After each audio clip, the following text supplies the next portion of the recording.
What's up? What's up? It's the Arthur Moats Experience with Deke. I'm Arthur Moats, and that's my main man, Deke. What's good, bro? Man, life's good, bro. I can't complain, man. I'm here with you. We get to talk some Steelers ball. We got Steelers on a weird day, not a Sunday this week, so can't complain. Hey, it's a fun time right now, man. Fun time. Yeah, it's a great time. You broke up the colorway also. Lightened us up a little. Okay. Bro, I'm not going to lie. I wore this last podcast. No way. You serious? Yeah. I don't feel like it was the last podcast, bro, but I like it, though, man.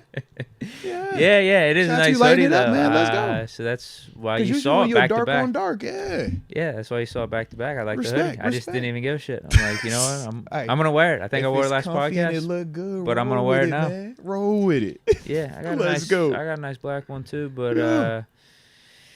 Yeah, things are good with me. I can't complain either, truly. This would be a good time for a Deke fact, huh? If you ain't got one, it's all you good, know what, no. baby. We ain't sad tripping either way, man. Let me find one. I thought I'd have something to say right now. Monday Night Football. Yeah, we had the 2 games Monday night. You were happy with the result, huh? That's wild. It was just a good way. That's wild. Up 14, man. 3 minutes left. Bro, insane. I he turned it off.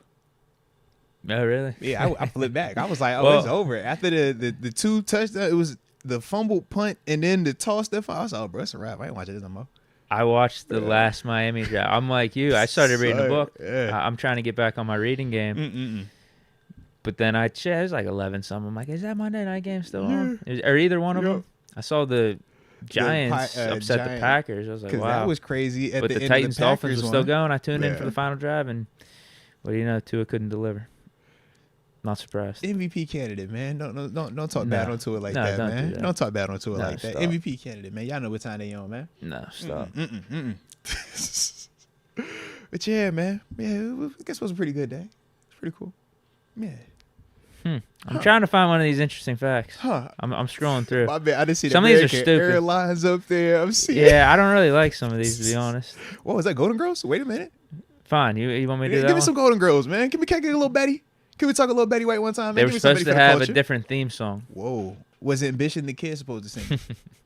He probably wasn't even alive back then when Golden Girls dropped, though.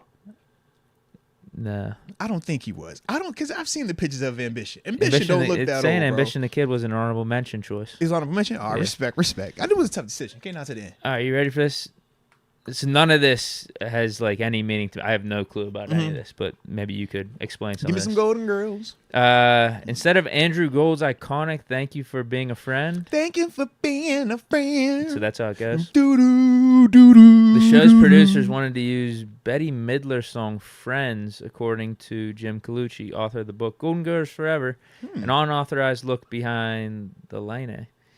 But the rights to the Divine Miss M song were too expensive, and the rest is sitcom history. They said we're going to go the cheat route. We're going to go with something a little bit not as popular, and we're going to make it popular. I could dig that. See, I think it's one of them things because I've only known Thank You for Being a Friend.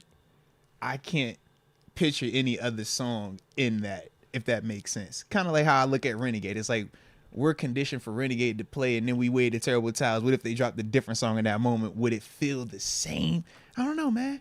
But shout out to Golden Girls, though, man. I'm glad it was a great choice. Are you a Golden Girls guy? That might be a little too old for you, though, man. No. Yeah, a little too old for you. Yeah, that's what I was saying. I had no clue about any of what I was just reading. I was like younger when I remember Golden Girls being on and stuff like that, man. Yeah, but shout out to Golden Girls, man. Them old ladies, man, they be getting in, man. It's a fun little show. How about this one? We'll do 2 for the day. Mm-hmm. There's enough gold inside Earth to coat the planet. Huh. That'd be kind of cool. Have a gold. Was it Trinidad James? I know you probably remember that one. Yeah. Gold all of my what? Yeah. Gold all of my planet. Don't believe me, just watch. Gold, gold, gold. Yeah, man, we could ride that out. Absolutely. I like I'm sure Elon Musk can figure out a way to do it. I was say all the money he got, yeah.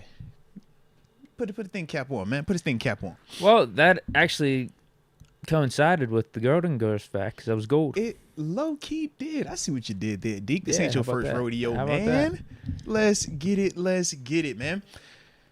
I'm trying to think. do I have anything on my plate before we tap into this conversation today? I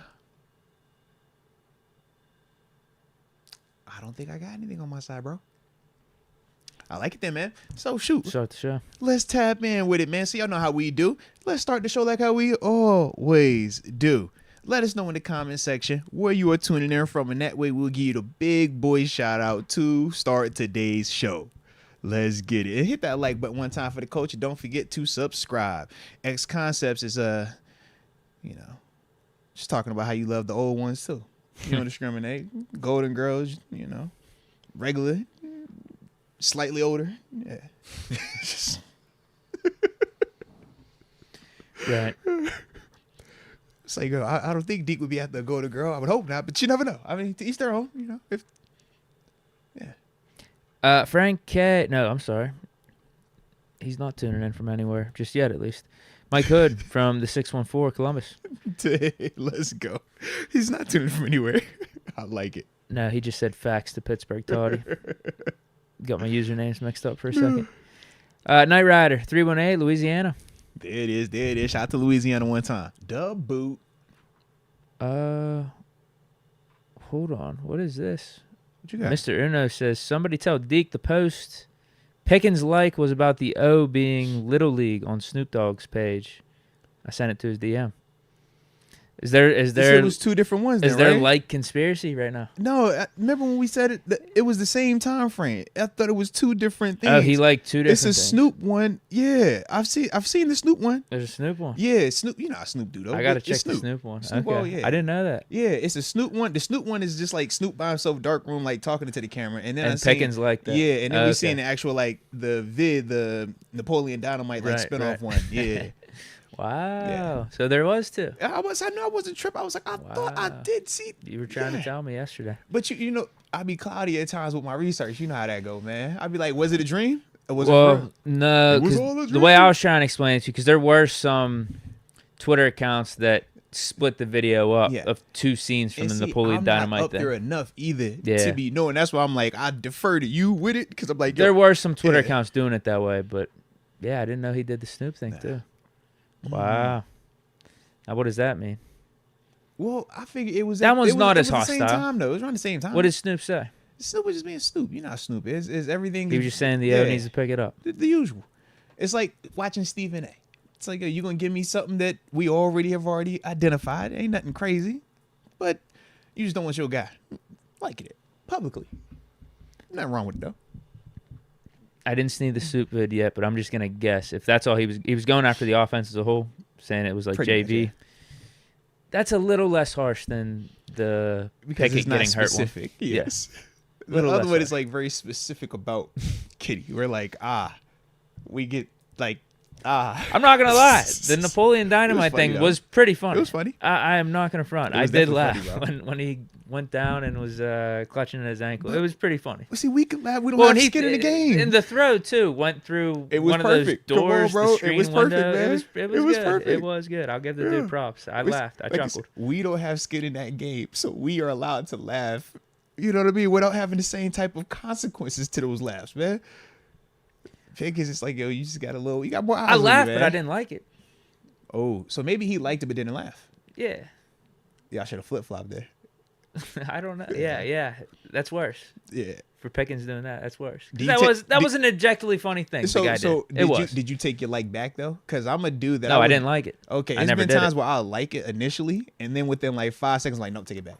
Just keep that to myself. No. I didn't know if you was on that. All right, He's okay. ripping on KP. I can't like that. But it was funny though. It was funny. It was funny. I'll admit it was a funny. funny video, bro. It was. I didn't like it though. Yeah. Show some respect, Napoleon. I still got to watch that too. I want to watch the new Napoleon that's out there. Not Napoleon Dynamite, the new movie. Oh yeah, with Joaquin. Yeah, I still need to see Mhm. that. Ryan McPherson, 480, Gilbert, Arizona. Shout out to Gilbert, Arizona. We got Hano from the 505, Albuquerque, New Mexico. Shout out to Albuquerque. Mr. Uno from the 410. I'll say two more. Hold on, from Albuquerque. That's over where Michael Patrick from too, right? Michael Patrick McCracken over Yeah. in New Mexico, man. He's definitely New Mexico. Yeah. I can't remember exactly where. Zach 4499 207 Portland, Maine, and then Otto S from 417 Republic, Missouri. Let's go. Let's go. Shout out to the Missouri. And then let me tap in real quick. I got Muhammad Dafale says, hey, what's poppin', y'all? Junction City, Kansas. The 785 always had in the you fella. All love, all love. Then we got Sean McCartney in the 814. We are State College, a.k.a.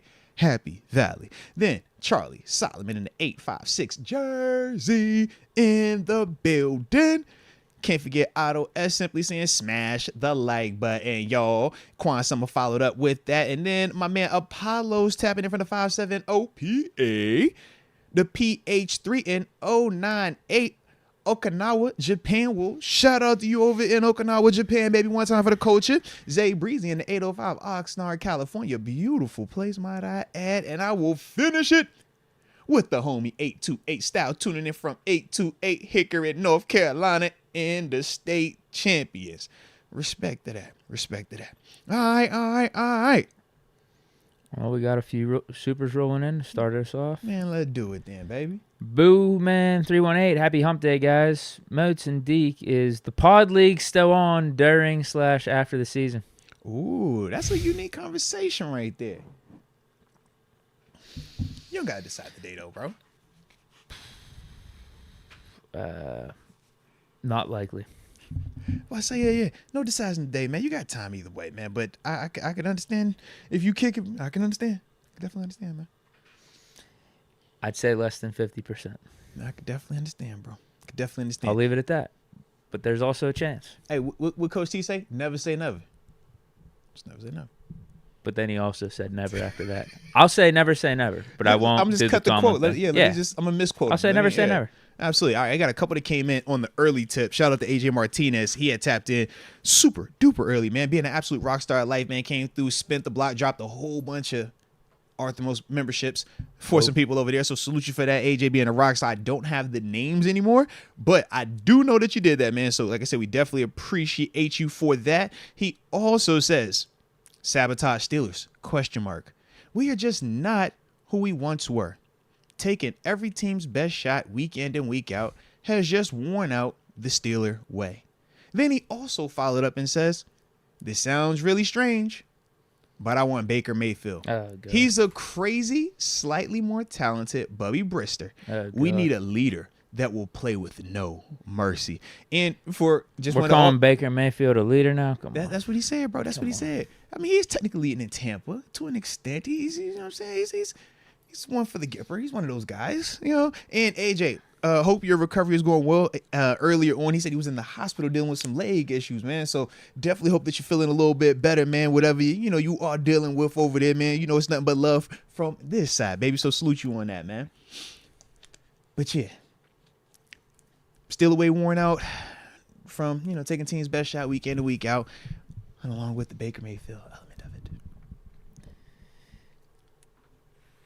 So, what did you want to talk about the Steeler way stuff? Is that why you mentioned that? I don't know. I'm thought with the Baker to you. The Baker? No, I don't care. I was like, you the Baker. All right. I don't want Baker. Yeah. You know my energy. I'm rolling with KP, man. I'm rolling with KP. Man, my energy is it doesn't matter how much we might want to take ourselves off of that pedestal as the Pittsburgh Steelers fans. We might have one set of feelings, but league-wide, everybody's still going to get a nice hard on to play us and to beat us, man. So you got to show up. It's no different when you play the Cowboys. No, that can't be an excuse at all. That's what I'm saying, yeah. The Cowboys, they've been dealing with it. The Niners, they're another team. The Packers. That's like the last thing on my mind. Yeah, it comes with the territory. If you don't want that, man, don't sign here, baby. Because that, like I said, when you're one of those historical franchises, one of them franchises that have had the type of sustained success, just league-wide, like when we talk Cowboys, when we talk Patriots, when we talk some of these franchises, it just comes with it, baby. So, yeah, we can't use that excuse, man. Mm-mm. Any more? No, I think that was good because, you said boo, man. Yep, so now we're caught up. Camonier. Yo, it was most dope meeting you. It for Bro, real was it the was dope highlight meeting of the whole you. trip. It was heartbreaking loss, but we Yeah. ain't dead yet. Hope we went out. Big facts, big facts. Yeah, so Cal Money, yeah, I pulled up when I was doing my interview with Merrill Hodge. Shout out to Merrill, man. Yeah, so we're doing that at the game. FedEx Great Hall. You know how we always do 90 Did you minutes see his before comments every. today? I did not, bro. I literally I think you'll enjoy them. I've been like in and out of everything. So when you came in low key, Deke walked in on me. I was in the middle of meditating and watching tape. I had my Andre 3 Stacks the Flute album. You know, when he's just. So yeah, man, I've been completely zoned out, man. Yeah, what did he say? I hope it was something. I don't even know. Give me something I can work with. I just think hope you're give me going to be something I can surprised work with what he Just says. give me something Pleasantly I can work surprised, with. though. I think this is going to be Okay. entertaining for you. All right, give me something I can work with, baby. He says on 102.5 DVE with Randy Ballmer. Shout out to DV, absolutely. He in the network. It might be the worst group of route runners in the NFL, okay? Half the time they quit on routes. That Trubisky throw to Pat makes a move and just quits. So he's blaming the pick on Muth. There's more. There's a lot more. Hold on. Turning his attention to the Steelers' tight ends and their blocking in the run game, lack thereof. It's only the term I can think of, but our tight ends look like two turtles humping when you're blocking because you're not blocking anybody. I think that's it. Did bro say two turtles humping, man? I love bro. That's how he thinks our tight ends are blocking. I love Burrow, bro. Burrow is the dude. He go say what he go say, but at the same time, he's gonna back it off of the tape. Now, Deke. So the Mitch pick not on him, huh? Learning some things. So don't think of it as with like in that vein of right versus wrong, on you versus not on you. But what he is saying is in terms of could Pat have helped him out? That's more so what he's alluding to. Got in the way a little more. Yeah. In terms of the Still throw, bad decision. Yeah, in terms of the throw, I thought that Mitch just got tricked by the coverage, by the design. It was still a really good play. But the one thing that does hold true, I mean, some of y'all probably saw that in the game with the tight ends blocking. We kind of highlighted it when 33 Jennings, every time we tried to run the ball and Darnell was one-on-one with him, what it looked like. So a lot of times when Merrill is talking, he watching the same tape all 22. I mean, he was pulling up, talking about some of the stuff that we got defensively that was showing up on tape that y'all probably didn't see in stadium. Don't say any of it because the already Colts know, might be bro. watching. I already know. But it was certain parts where you just like, bro, this is something that no one has talked about. But if you're watching this tape, bro, this is showing up. And this is something that we probably got to be a little cognizant of, man. Or when we complaining about get this person out, you like, bro, you don't want that, man. You ain't trying to do that. So, yeah, I get why he said what he said. His delivery. He go deliver it to you just, yeah. Well, it goes hand in hand with what Just go drop it on you, bro. Minka said post-game I already know. after the Patriots, and also what some of these dudes are saying, like Ryan Clark, some of these Steeler legends. It's Clark, true, bro. Big Ben, AB, talking about us losing this Steeler way or not having that completely in our locker room. Like, we do have dudes, obviously. Yeah. Minka's one of them, TJ, Cam. Like, there's certain dudes. Obviously, I pulled in the Steeler standard. But, when you hear about lack of effort with the route running, lack of effort by some of our receivers, I mean, hate to point it out, but at the same time, like, we're seeing it. Like, it's literally out there. Yeah, because the thing is that we deal with, and this is really the newer part of guys building our individual brands, the dynamic of we love a player so much because we feel like we're so close to him now because we have certain access, but we will overlook certain things that do show up repeatedly at different times. But because we might like a player or they play a position that we deem is more important, we just naturally will overlook or they're giving us positive aspects in other ways, Right, like just yeah. being good receivers, like Pickens and Deontay. They're good receivers. But that's what we're saying. We can minimize the things that will make them great receivers because they're good receivers. But because of that, we're never going to maximize our potential and we're never going to get this offense where it needs to go. If a good player is playing okay, if a great player is playing good, and a good player is playing bad. You see what I mean? It's like we got a lot of the underachiever. Not a lot of, but it's a good amount of it where we know a guy has more potential than what he's showing in terms of production. Heck, we talk Kenny every week about it, right? It's like, man, the production versus what we think he's truly capable of getting to, different.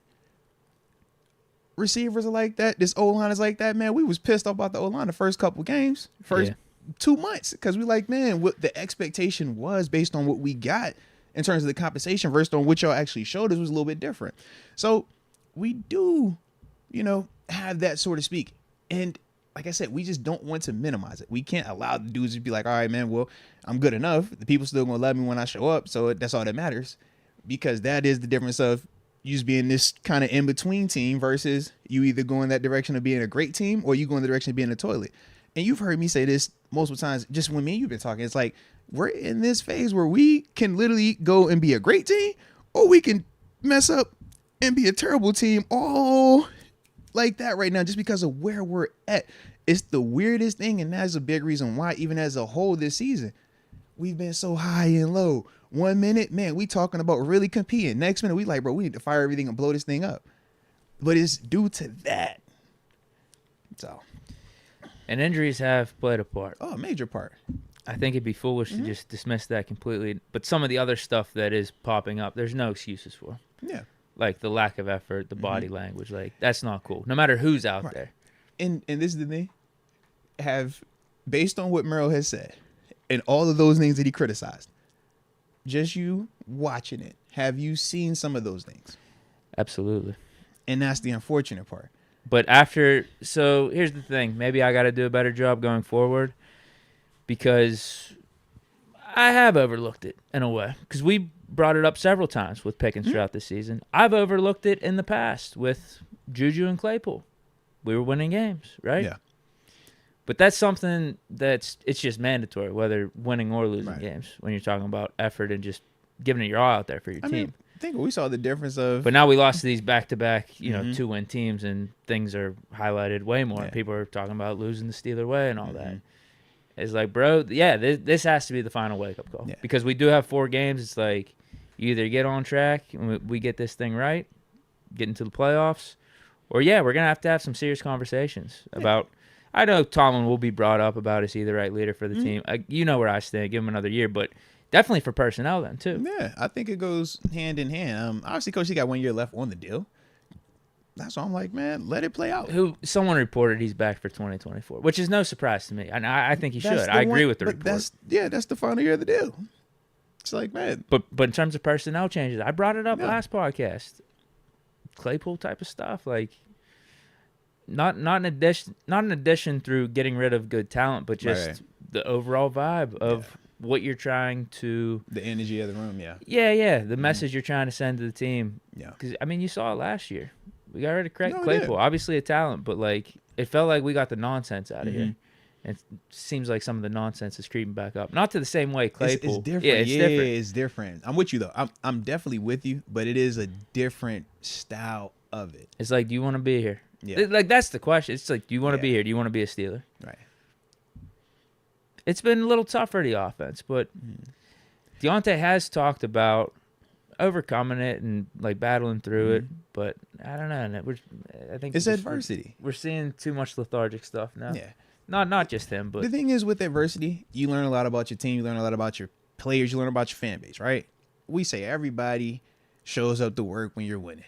Everybody puts the extra work in when it's going gravy, right? Everybody loves the team. Everybody puts their gear on, their black and gold. They wear with big pride, paint their faces when we winning.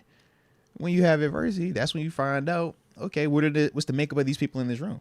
Are they the type that is going to, put the extra work in, do all the little things to say, okay, so what? That's a shortcoming. All right, cool. Am I going to keep complaining about it, or am I going to figure out a way to win with it? It's one of two things. That's what we got to decide. Now, personally, I'm a big believer that you only need to decide once, and that was back in August when we said we're trying to win a championship. When you got to keep deciding each and every, all right, now I'm ready to get fired up this week because we done dropped 2 in a row. Everybody talking about how bad we are. I'm embarrassed, and the Colts coming into town. Oh, I'm hot now. I'm like, bro, that's short-lived. That's only going to last for what? A week? 2 weeks max? Then I got to figure out another way to get you back pissed off. That's also a part of it. But that's the part where when I look at Coach T, I ask myself, does he want to adjust off of that? Is he willing to give that more? And you know what I mean? Because that is something that professionally we typically don't do. That's like college. College is like, yo, let me get you every day. Let me give you a pep talk every day. Every time. Whereas professionally, it's like, bro, you a grown adult. I'm paying you to give me this service. Period. Do your job. Yeah, maybe it is a Tomlin thing to adjust or just get dudes out of here. Right. So that's my thing. I'm like, it's gonna be one way there. I think it's either you start seeing those guys get filtered out, even if it's a talented player, you might start to see that, or it's you get Coach T out and you bring somebody in that's a little bit more willing to do that hands, or Coach T adjust. Well, that's what I'm saying. Yeah. Yeah. I just don't know. Like I said, my personal experiences with him, we never came to a point where it got to that. The one, like I said, the time we had was right after that Jay Ajayi, Zeke Elliott, Philadelphia Eagles spin we went on, where I think we dropped, 4 in a row or something like that. It was something stupid. And then from there, it wasn't necessarily because we weren't talented. Everybody knew we was talented. We weren't mature enough at that particular part of the year. Even though it was the same cast of characters, we were tripping out. So as a whole, we saw Coach T come in here and give us that hard bully ball coach nonsense. And we like, bro, this sucks. I hate every aspect of this. Got us right back where we needed to be. So I know he's capable of it. Maybe he needs to do it all the time. Like I said, I hated it, bro. That was like the only time I did not want to be in Pittsburgh. I'm like, yo, this sucks. I absolutely hate this here, man.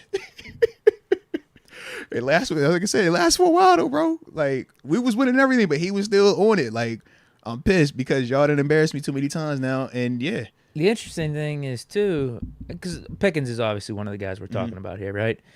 He was over at Tomlin's house for Thanksgiving. Yeah. Just a couple weeks ago. So obviously he likes Tomlin. Like they got some type of good rapport going on. And at the same time, you also have to remember this is a young guy.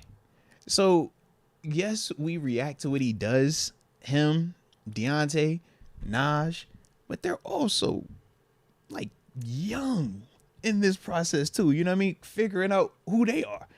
So we do, at least I hope we are trying to be a little bit graceful with that for them. Because, I mean, I'm sure, man, when we was 22, 23, like, we ain't always show it, communicate it, or articulate our feelings the best way. And I feel like at times for GP, he's super passionate.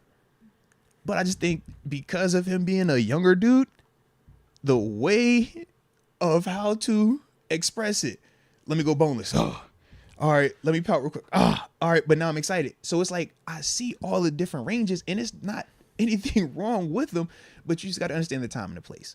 And that's the part where you can't expect him to have 30-year-old wisdom or even 27-year-old wisdom when I think he's 22? AB was dropping that wisdom in the Twitter space. You see that? I did not see it, but I did hear that AB was given the when AB is the voice of reason. I said, oh yeah, when he's giving wisdom, we might have actually lost our Steeler way. I say, oh Lord, what is going on? He was dropping facts. That's what I heard. I didn't check it out. I'll paraphrase but that it is real what quick. I heard, I think bro. you like what he said. He was saying basically some of the best Steeler teams he was a part of whenever Ryan Clark was on the defense. Yeah. And those guys were so tight as a unit. And he said just even like the whole team was united. Everybody was a brother, bro. Everybody. Yeah. Didn't matter offense, and he was defense, like, that's where this squad needs to get back to. Mm-hmm. Yeah, and it is funny too, man, when the different players will talk about being a Steeler or what we felt made us so good. But it's like we all have different variations, but it still boils down to some of the same stuff, though. You know what I mean? And that's the part where it's like this team has some of that already there, but they're just in the heart of the adversity part right now. And for us in some of those moments, we got closer. We got to make sure that this team gets closer and doesn't start to do that. And that's the part where you really got to block out what we call the outside noise, which is us, media, fans, because the fans that start pointing fingers, right? It's more of this guy. It's not you, it's him. Man, it was that coach, man. Hey, they messing you up. It's them. So internally, you'll be out in this locker room like, shoot, all the fans saying it's you, Deke. Man, I ain't tripping, bro. It's you. You like, bro, that ain't gonna help us. Yeah, you got to just delete social media or just get off. But that's what we say. That's what we say. Block out the noise. Yeah. But not everybody consistently does that, and that's the human These nature dudes grew part. up on it, right? So it's way different when we grew up, bro. Man, when I was playing football in high school, bro, I ain't had no social media. I'm looking at the paper the next day. Did I get my name in the paper? These cats here, man, you got a full commentary, videos, all that, man, right here. So it's just different. And they got to learn to navigate that. Hopefully they learn it sooner rather than later, but that's, it's a part of it. But they're also young with the spotlight on them too, man. AB said he's a fan of Kenny, too. He's liking what Kenny's doing. I heard AB say he wanted to retire as a Steeler too, man. Well, I'd be cool with that. Man, heck yeah, bro. What we talking about? I've been saying that. Yeah. He just keeps teasing us, though. Like, way too many times. Right, He's but- talking about retiring as a Tampa Bay guy or Steeler guy. He said he loved Kitty, right? He said he liked Kitty, right? He did. All right. That's the headline. I didn't actually get to listen. You see what we That going? was the headline. You know how he gonna do you? He gonna hey, she pretty, bro. Yeah, I like her. Yeah. I think he also wants to give Mason a chance, too. Okay, he hitting all the little touch points. He was a fire candidate guy too, wasn't he? I remember that he was a fire candidate. All maybe. the little, He might be. So I'm gonna get you right real quick. He said, "Elbow, what'd you say you did now?" All right, Elbow, you said you just apologize. All right, I ain't finna apologize. What's the next thing I could do? Oh, all right, you said I could fire. All right, I'm gonna go that route there. No, shout out to AV though, bro. In that context, man, him at least whenever he does something positive, it's like, yo, you get a lot of negative. Shout out to your positive right there, man. Yeah, shout out to the positive. Yeah, we're just, I think it's true. You brought it up. Many people have brought it up. We're just lacking that definitive leader on offense to get us right. And I thought Kenny would be trending in that direction right now, but some of these injuries, the inconsistent play, has hurt him this season in becoming that. I thought our moment was when we fired Canada and seeing that Bengals game play out how it did. First half of the Cardinals game. Apparently that Bengals team is really good. I don't know if you've seen this, man. They scored 34 points last week, man. Oh, yeah. Everyone said they sucked They scored 34. Oh, yeah. we lit them up. Uh-huh. I wanted you to remember that because they definitely said that when your boy, okay. Another couple teams that everyone thought that sucked when we beat them, but now how things are playing out, they're actually not bad. Packers, I know they lost to the Giants, but they still had actually playing kind of decent. Bro, he threw the go ahead. It was just, I don't know what coverage the Packers was playing to give up the big field flipping catch at the end. That changed the whole thing, man. And then the Rams, too. They almost beat the Ravens last week. They were 500. They still might make the Rams and the Packers might make the NFC playoffs, depending on how things play out. But they're in the mix. And that's Stafford Rams, too. We beat Stafford Rams, not like bum who I don't even know who their backup was at the time. Kenny outplayed Stafford. Yeah. I remember that. What other teams that everyone says They said the Texans sucks? sucked at the time, but now everybody knows that is not all the way the case. Still shouldn't have lost like that. I though. would agree. Still shouldn't have lost. Man, we talked about the context. Yeah, it was but closer. That was still one we of them didn't get teams, that though. 4th and 1. We did that stupid play. Third Was quarter that changed was a that a lot. shotgun play again? I want to say it was the gun. No, what? That was the Kenny reverse out, wasn't it? I don't know. Yeah, it was yeah. something like that. It was something stupid. But we literally went gun versus sneak. Yeah, it was stupid. But I feel like if Kenny was still healthy, we'd have at least another win or two. Yeah. And I don't think people are talking the It's a way they different are right now conversation. about the Steeler way Think stuff. about it. We win and you get 8 wins, or you're at 9 wins right now. 8-5 is what the Chiefs That's are. what I'm saying. Think about it, bro. 9-4 is the best record in the AFC. Isn't that Miami Yeah. and the Ravens right now? Mhm. Yeah. Yeah. I think we could have Right. easily won last game with You catch what Kenny. I'm saying? Who knows how the rest of the Cardinals game plays out with Kenny. 2 wins right there. Yeah. 2 wins. Like, man, It's craziness, man. Craziness. could be competing for the 1 seed. But, yeah, he gets hurt, and that's part of football. Hey, shout out to Dominic Ballish also, man. He's tuning in from the 352 Mount Dora, Florida. He just got outside. He was in Orlando, Florida, but he was doing yard work. So he just finished the yard work and now he's tuning in with us. Salute you for being able to tune in with us, man. All right. Catching some of this dope combo between me and Deke. Hit that like button on the way in, though. All right. Don't forget that, bro. Just bing. Appreciate you, though. AJ Martinez says we need a freaking renegade at QB. Ooh. Just let Kenny get healthy, man. Give him time. That's my only response right now. That's all I got. You're calling for next week, or you calling for the week at? You're calling for as game soon as 4. possible. No, Literally as soon as possible. But initially, you said it was I think it's gonna be the Seahawks game, so. New Year's Eve. That's second to last game. If I had Not to the bet. 23rd, If though. I had Okay. to bet, the 23rd would be like 'Cause 20 or that's- 21 days from the surgery. Yeah, because that'd be next. Yeah. Yeah. They said the window was 2 to 4 weeks. Yeah. Because this is... That would be right in the middle. Yeah. That'd be 3 weeks. And it's weird because we had the Thursday game. So I'm like, where are we at right now in this counting of days? So, yeah. Right. Caminero, we can't waste Cam and TJ's prime years. They need a ring. I would agree. I definitely would agree with that, man. I don't think we're that far off. We just need to stay healthy. Mm-hmm. Get our head on straight. Maybe someone's got to post Hodges' comments throughout the locker room. Let's buckle up a little bit. Kenny, get healthy. Win this next game or two. Whatever I think we'll it be takes, rolling. man. Whatever it takes, bro. Skydiving heck. The Steeler brand is getting slandered left and right. Media is getting in all their shots. This is screaming a Tomlin masterclass. 20-17 Steelers win. So that talk, everybody know what time it is. When everybody is praising us, prepare for Tomlin loss. When everybody is telling us we're terrible, double down on the win. I don't know if that's a side shot at Tomlin there, It's though, like a by mix of saying both. Tomlin masterclass 2017. I was It's like expecting a him to mix say of- 35-13, It's a like a blowout win. Masterclass because he defense, man. We gonna hold him under 20. Yeah. I'll take 2017.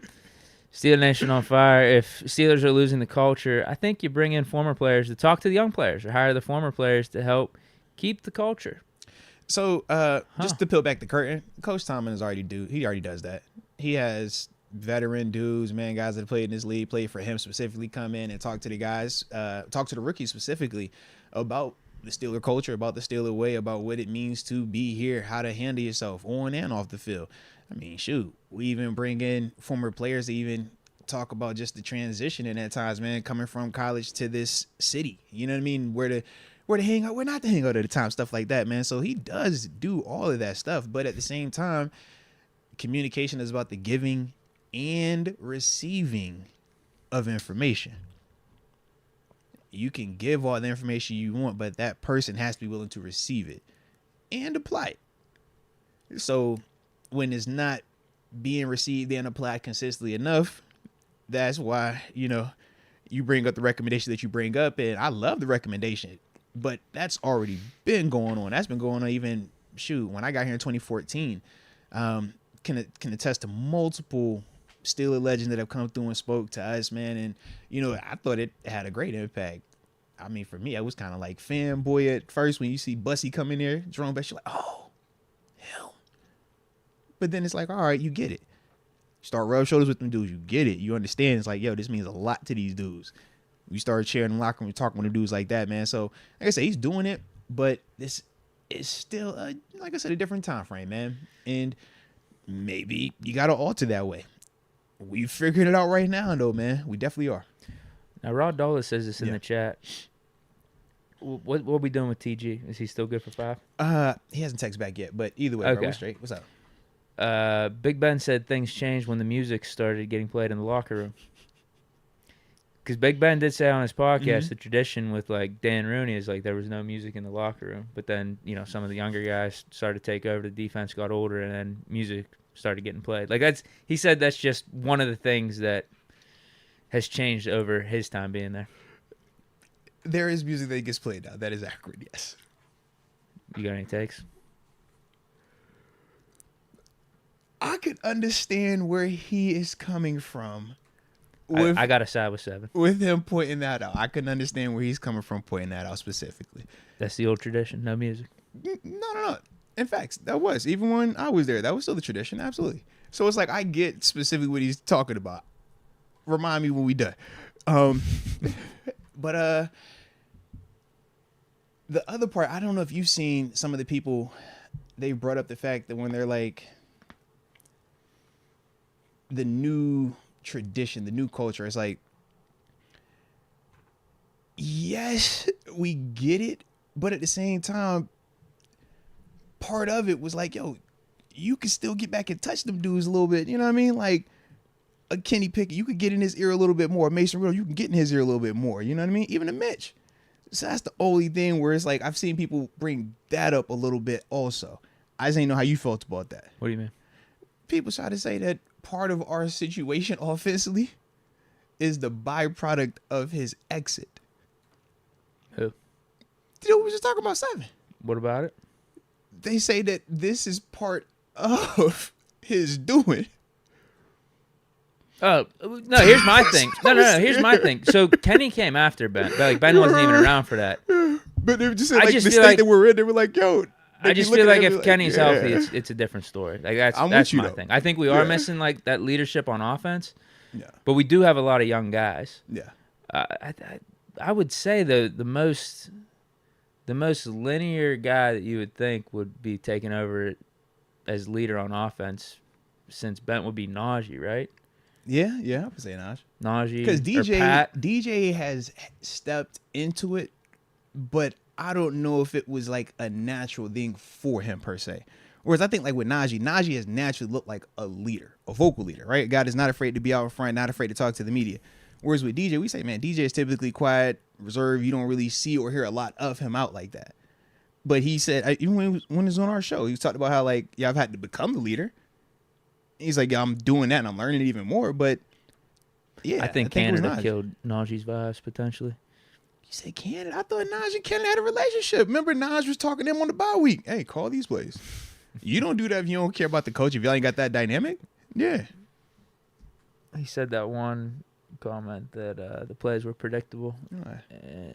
Yeah, I think that was literally the week before Canada got fired.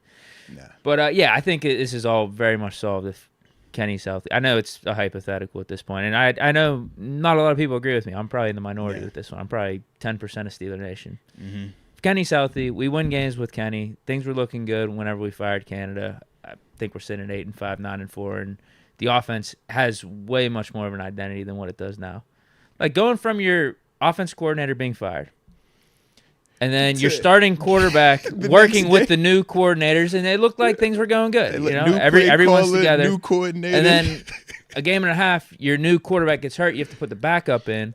And Like, that's going to affect some things on your offensive group. And Deke, the next game after that, it's a short week, Thursday night game, so you didn't even get a full preparation. Sure. Yeah, all of that, man, all of it, baby.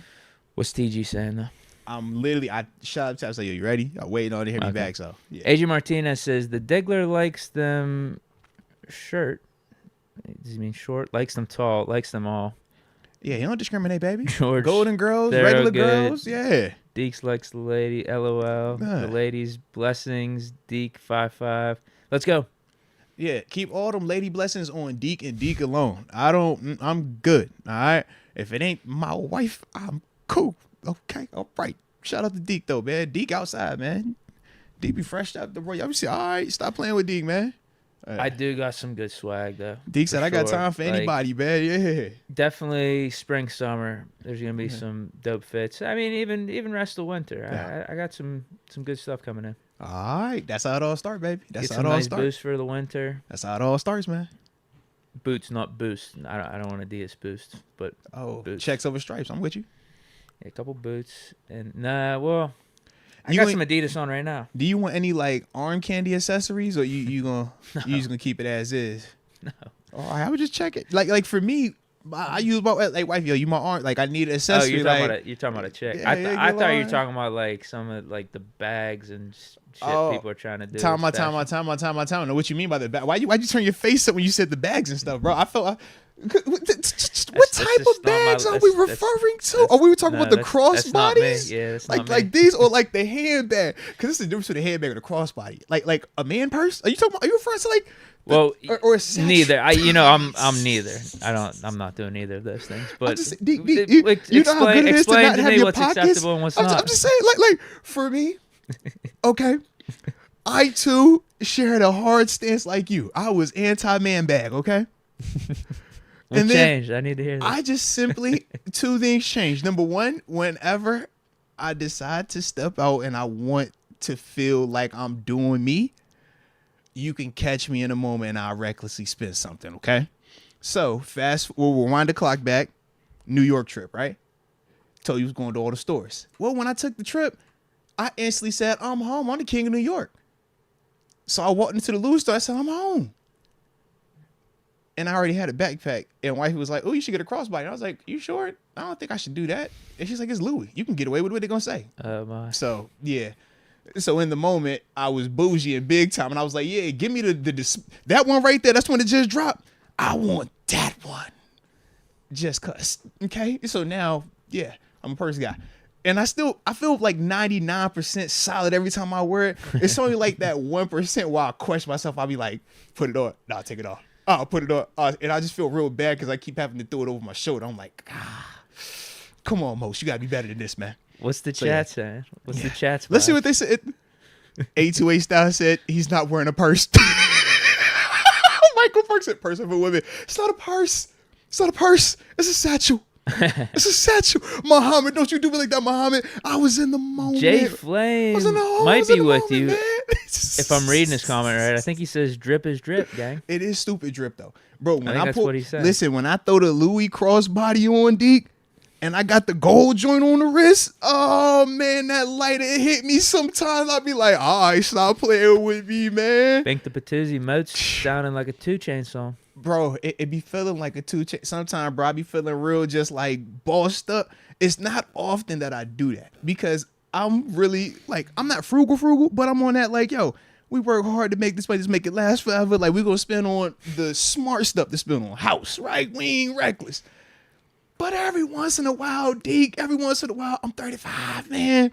Every once in a while, I have a moment, and I'm just like, bro, F it, we ball. So Jay Flame is saying he's with you. He says, yeah, Moats. And then David Dupree is with you, too. He says, Louis, anything you can get away with. You know what I'm saying? I was like, it's Louis, bro. It's Louis, man. Sean McCartney says, Buffalo did Moats 30. You see what I'm saying? I mean, be feeling cool, though. So, yeah, you got a couple people on your side. All right. From what I'm seeing in the chat. There it is. Hey, respect my satchel-carrying brothers out there, all right? Willie the Steeler guy says, Moats is a dad. He could get away with wearing a purse. Boom. Don't call it a purse, though. When you say purse, it Some really, people are calling it a merce. I've said merce. So I told you, my oldest KK, she's always going to rock with me. She never says anything negative. My baby boy, same. Never going to say anything negative. It's my middle girl, bro. She doesn't like it. She's just like me. She's like, Dad, why you got that purse on? Dad, man. why you got that on? I'm like, really? Like, that's what you on? Like, that's how you feel? And I was like, yo, it's not a purse. It's a satchel. It's a man thing. She's like, no, Dad, that's a purse like mommy wears. Specifically like that. Yeah. Litzberg 7 thinks it was AZ that did you in, actually. Oh. Spice Creations. Yikes. Says men wearing a purse is a deal breaker for Yo! You got another in your corner, though. You got your hands free. You know how cool it is, Deke, when I be just like, you want some chapstick? Boom. You want some sanitizer? Boom. You need some cash? Boom. You want the pin? Oh, wrong pin. All right, put that back here. You want this one? Like, yo, it's everything right there, bro. It's everything, right? And I switch it up. I'd be like, I'm going to go left-handed today. So I put it over here. I got the left hand. I feel like Indiana Jones. I put it on the right, but I'm going to go right hand. Sometimes I put the jacket on over top. I feel like a big boss. So I put the jacket on and put it over top. You know what I mean? It's like, is it raining outside? Yeah. All that kind of goes into it, man. I just load them up in the pockets. Yeah. But Black agrees with you. He says you can pull it off, Moats. There it is. Hey, respect, baby. Respect. I appreciate you. All right, now let's hit up TG, man. See what's going on around his neck of the Tyler woods. from the 334 says Metal Girl has common sense. Yeah, she fried me, bro. She don't play. She was the one who told me when I need to start back working out. Everybody else in the house like, nah, Dad, you cool. I can't even tell nothing. Baby girl say, hey, Dad, you kind of puffy. She say, Dad, why you look like that? That was COVID. I was going to say, yeah, that's COVID time frame, bro. Yeah. You ain't never seen me like that again. All right.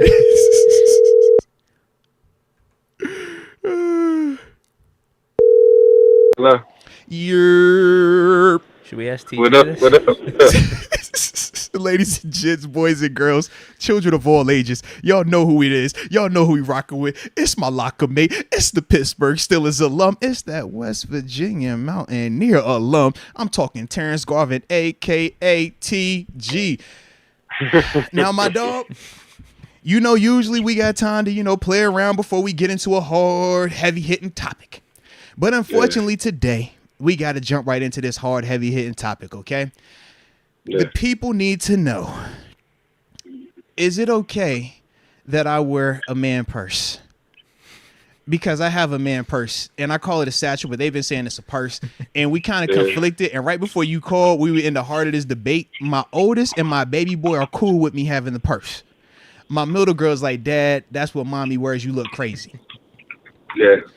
One person in the chat said, yo, if she was looking to date me, that's a deal breaker, okay? I've seen another guy was like, yo, it ain't that bad. Like, it's Louis. You can get away with it. Yeah. What's your thoughts? Because it is Louis. So I did go bougie. I went bougie with Louis. it. There's Louis. So it's It like is Louis. It is Louis. you feel me? I said, I hear you. what would Prime do? Prime said I got Louis luck. So I was like, yo, it's a Louis crossbody. It says But Prime wouldn't put that on. but Prime wouldn't rock that. but it says crossbody on the description. I don't get think it says I mean, purse. I think it's 2023, you know, so it's kind of like it's a new generation swag, and I think they try to make it acceptable, so they give it a different word, like you said, crossbody. Whoa, So you're not in on it. Don't you do that, TG. TG? Don't you do that, TG? It's a crossbody, TG. Don't do that, bro. You call it a crossbody, man. Call it a crossbody. You call it a crossbody. If that's what you want to call it a crossbody. TG, That's what you want to. it sounds better if you call it a crossbody, TG. Just say. If you want to call it a crossbody, it's a crossbody. You know that? Like, you want to call it a crossbody. If that's what you want to call it, you can call it. It go across your body. You know? Yeah, I get it. Back in the day, they called it a purse. Chill. Don't do that, man. Yeah, Just chill. I'm saying, man. Hey, I'm just. I stay out of the politics. You know, that's a little political answer. You know. All right. TG, are you up in the Berg right now? I seen some of your Twitter posts. Uh-oh. Yeah, I was in the Berg. You know, where's TG Waldo? outside. He outside.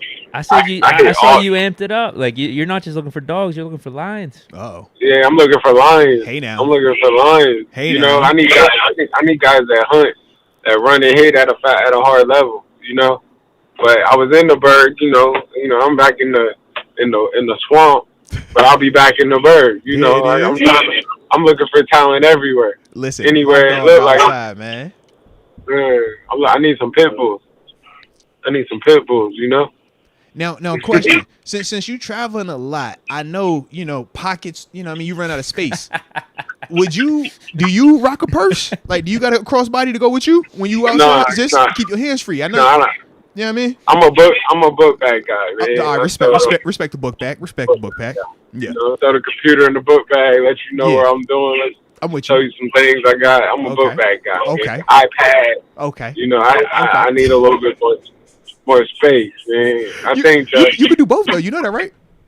The purse is kind of tight though. You don't got a lot of room in there, right? Cause see, like for me, like I'll do the purse on my body and then the backpack over top, and it's the double Louis combo. You see the double Louis combo? I think that's a. You know what I'm saying? I'll be like, hey, that's kind of a rich club. You know, I think just the persona I was coming at. I didn't hit that Joe Hayden check. That's Joe Hayden money. Like, you got to know who you are. You got to be extremely confident to go out here like that. Like, that's when you're like, I don't care what you say to me. I'm too rich for your opinion. Okay. You know what I'm saying? Like, I'm kind of still listening. Like, you don't like it? All right, I'm going to take it. Like, I'm still in that phase, you know? He said, I still be trying to listen. Like, yo, this it's not acceptable. Like, all right, I'm going to chill. Yeah. I'm like, is it all right? I'm going to say, because I've definitely been in the airport. Like, you going to catch me out backpack purse combo, and I just you got the shades on too. You probably got some flip flops on because you don't care what nobody got. I have my little AirPods. I be feeling happy, bro. I just be just enjoying it, man. But I ain't have. I don't like how y'all calling it purse though. Hey, X Concepts 1 says you're taking some inspiration from Cam Newton. Cam got dripped though, but Cam is a little bit more expressive with his palette of colors. I stick with my blacks, my reds, my browns. Still the colors, Bill's colors to use, little JBU. But yeah, Cam be Roy G. Biv. He all over. He operating them like neons too. I ain't into neons like that. Yeah. All right, so you don't take the purse. Boogie, though. Cam can do that. And Cam's 6'8". Listen. Cam's 6'8", and yeah, he got a lot of above reproach type of situations with his compensation. So yeah, salute him on that, man. Absolutely. Cam's 6'8", man. Yeah, absolutely, man. It's a big dude, man. Cam money. And I don't want to say the money dictates the validity of it. To an extent it do, though. To an extent it do. It's kind of like, yeah. I'm not rocking the purse, I'm never going to rock the purse. That's not me. Now, just to clarify before we move on, I wore a crossbody. Cam wears a purse. Okay, I see what you did there. It's a difference. Because you don't wear the purse. You wear the crossbody. I got a crossbody. The difference between a crossbody and a purse, Mine has a strap that goes around my body, and it's thick. It's about 4 inches. Okay, that is mandatory guy size. It's not the like half an inch where it's like clearly, this is like for my daughter. You know what I mean? So that's the difference. And on purses, they usually don't be having like the strap. You got to pay for it extra. My strap is like built on my joint, so that's a little detail. All right, salute all my purse buyers out there. Okay, there you go. All right. I like it. I like that. Because I got a crossbody. That's the end of it. So, with that being the case, though, man, let's see. Where do we want to go first? Because have the Steelers lost their way, TG? Oh, there you go. Is the Steeler way gone? Hey, do you want to know the truth to this, bro? Talk that talk. You ready for the truth to this, to be honest with you? And you might not believe it. If Kenny's healthy, this isn't being brought up? And we got 2 more wins? I mean, they don't play like Steelers, but they win it. Like, right. I don't care what you say, they win it. And they find ways to win.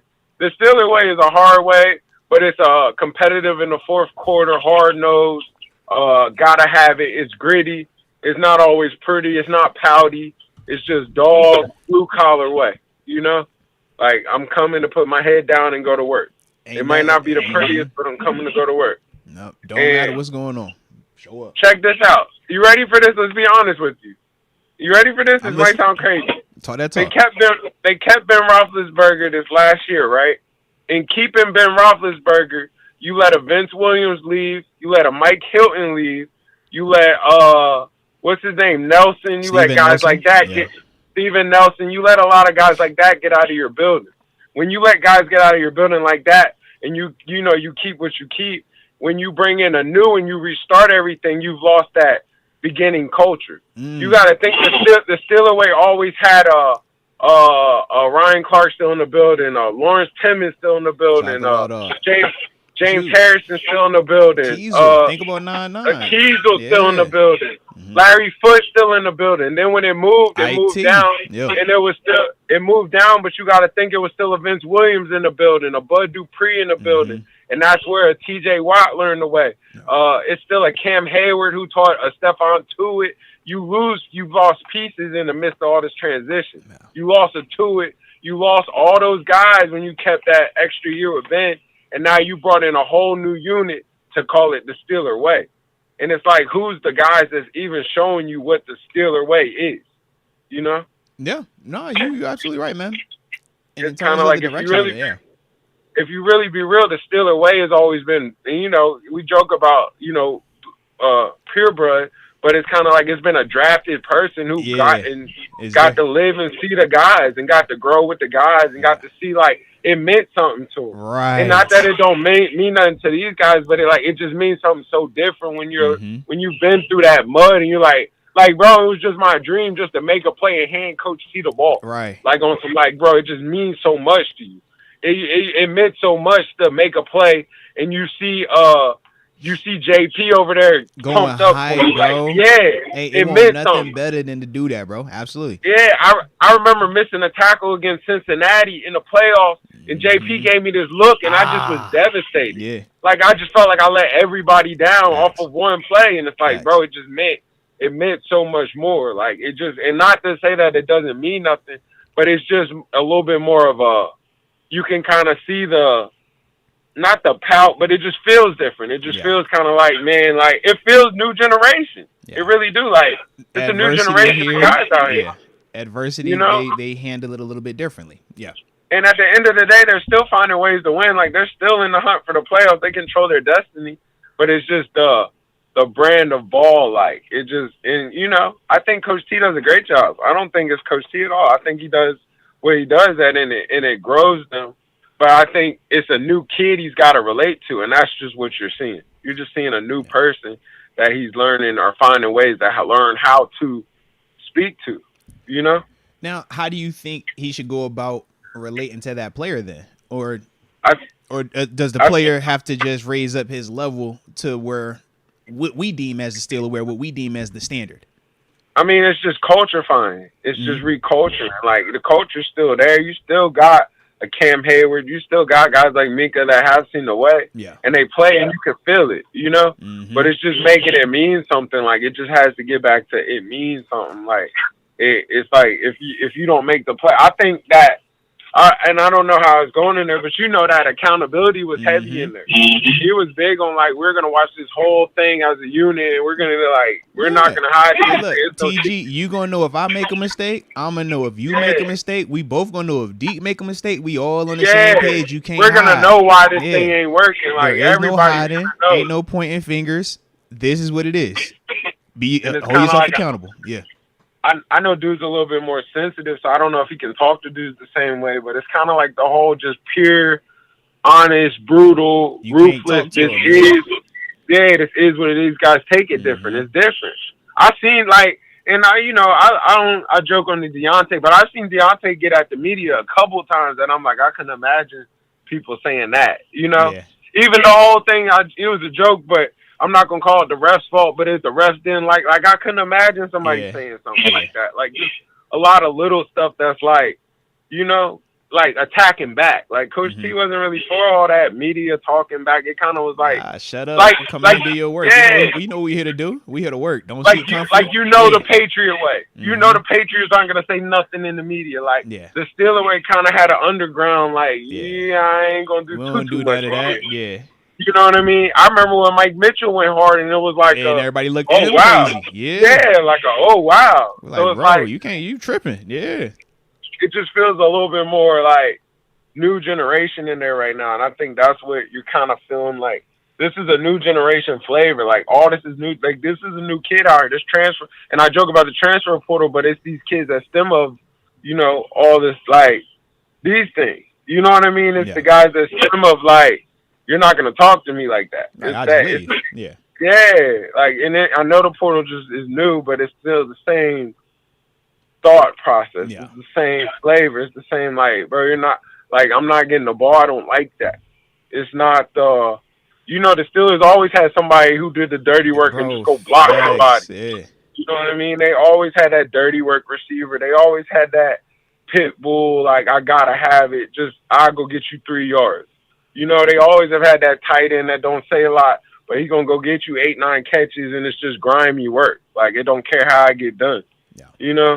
So it's just certain pieces that I think have lost translation and grooming that they're trying to they're just trying to refine the way, Mm-hmm. So if you're Tomlin, what do you think you're doing? Are you looking to get some players out of here? Are you switching up the personnel, or do you think you got to change your approach more? I don't think it's Coach Tomlin's job to change up the personnel. You know what I mean? Like that's the GM's job in the sense. Sure. He got to tell him what he wants, and it's kind of like you are trying to get a certain guy in here, but culture starts now. Mm-hmm. So it's kind of like the things that you're seeing now, you'll see pay off in the next year or 2 years. You should see, and it's kind of like this team. It's certain pieces got to go. A certain piece got added, but I think you got to keep winning in that draft. I think Joey Porter Jr. is going to be a staple. I think dudes like that are staples of how this culture is going to keep growing. You can't. It's patience too. It's amazing to me. Like I hear so many people like fire Coach Tomlin, and I'm like, man, he should get Coach of the Year for the efforts that he put with this team. Like he's made this team work. Like this isn't an uber talented team, and it's at certain pieces it misses in certain pieces. I've seen that line just get destroyed. Yeah. I watched them not be able to block 33 on the Patriots. You couldn't even run to that side. That side of the field was dead. Well, and so Merrill Hodge called out some of that stuff too, man. Shout out to the OG. But yeah, he definitely talked about some of that stuff, man. But so it's like you can say that this or that, but it's just doing your 111th, and it's just making everybody accountable to where people buy in. They're like, I don't want to be that guy messing up. Don't be the guy. Don't mess up, bro. Come on, man. I passionately believe in this so hard, So I mean, I think you'll see it grow, but like it takes some time. You know what I mean? It do take some time. Like I think the fire Tomlin narrative is crazy. I know it's a short leash out here with the league, but it's kind of like this man's been successful and he's doing something successful. It's still in the hunt for the playoffs. We're in the playoffs right now. While in the transition. Yeah, while transitioning. While transitioning, while trying to figure out your quarterback, running back, receivers. Like, it's like that whole per se offense is in question. I've never really seen Coach Tomlin go down there for practice. Like, he's down there the whole time seeing what they doing, you know? The boy say, yo, he ain't never down there on that side. I ain't never seen him down there. He down there a lot nowadays, bro. He's down there a lot now. Like, what we doing? Let's practice harder. Let's move better. Let's catch the ball better. Let's run faster. It's the little details that you're not seeing. Like, it's the little things. Like, yo, you got to get that block. Yeah. Or you can't be this far off the ball. It's the little things that make people move different. Shoot, even the split.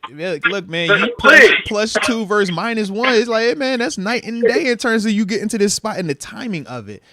But change the whole play, and it looks light, but it's the beauty in the details. And it's kind of like they went through a transition with this offensive coordinator situation and things changing, but the beauty comes in the details, and they just got to get back to detailing their work. They'll be all right. It's going to take a few minutes. They just got to get back to detailing their work. TG, you talking that talk now. TG, you talking that talk. But at the same time, how much time is enough time? We know Coach T has 1 year left on his contract as it stands up until after next season. But that is part of the whole thing with the timing of everything, right? I think they make the playoffs in here. Like, what are you talking? Like, no, gonna make the playoffs. Trust me. Me and you on the same page. But as a whole, though, when the rebuttal is going to be, well, the standard is the standard. Just making the playoffs. Don't nobody care about that. We want to win Super Bowls. Granted, I don't agree with the minimization of making the postseason as if it doesn't matter if you don't win a Super Bowl. But that is how people communicate it. If you don't win a Super Bowl, you're just wasting your time if you make the postseason. Right. So that's what I'm saying.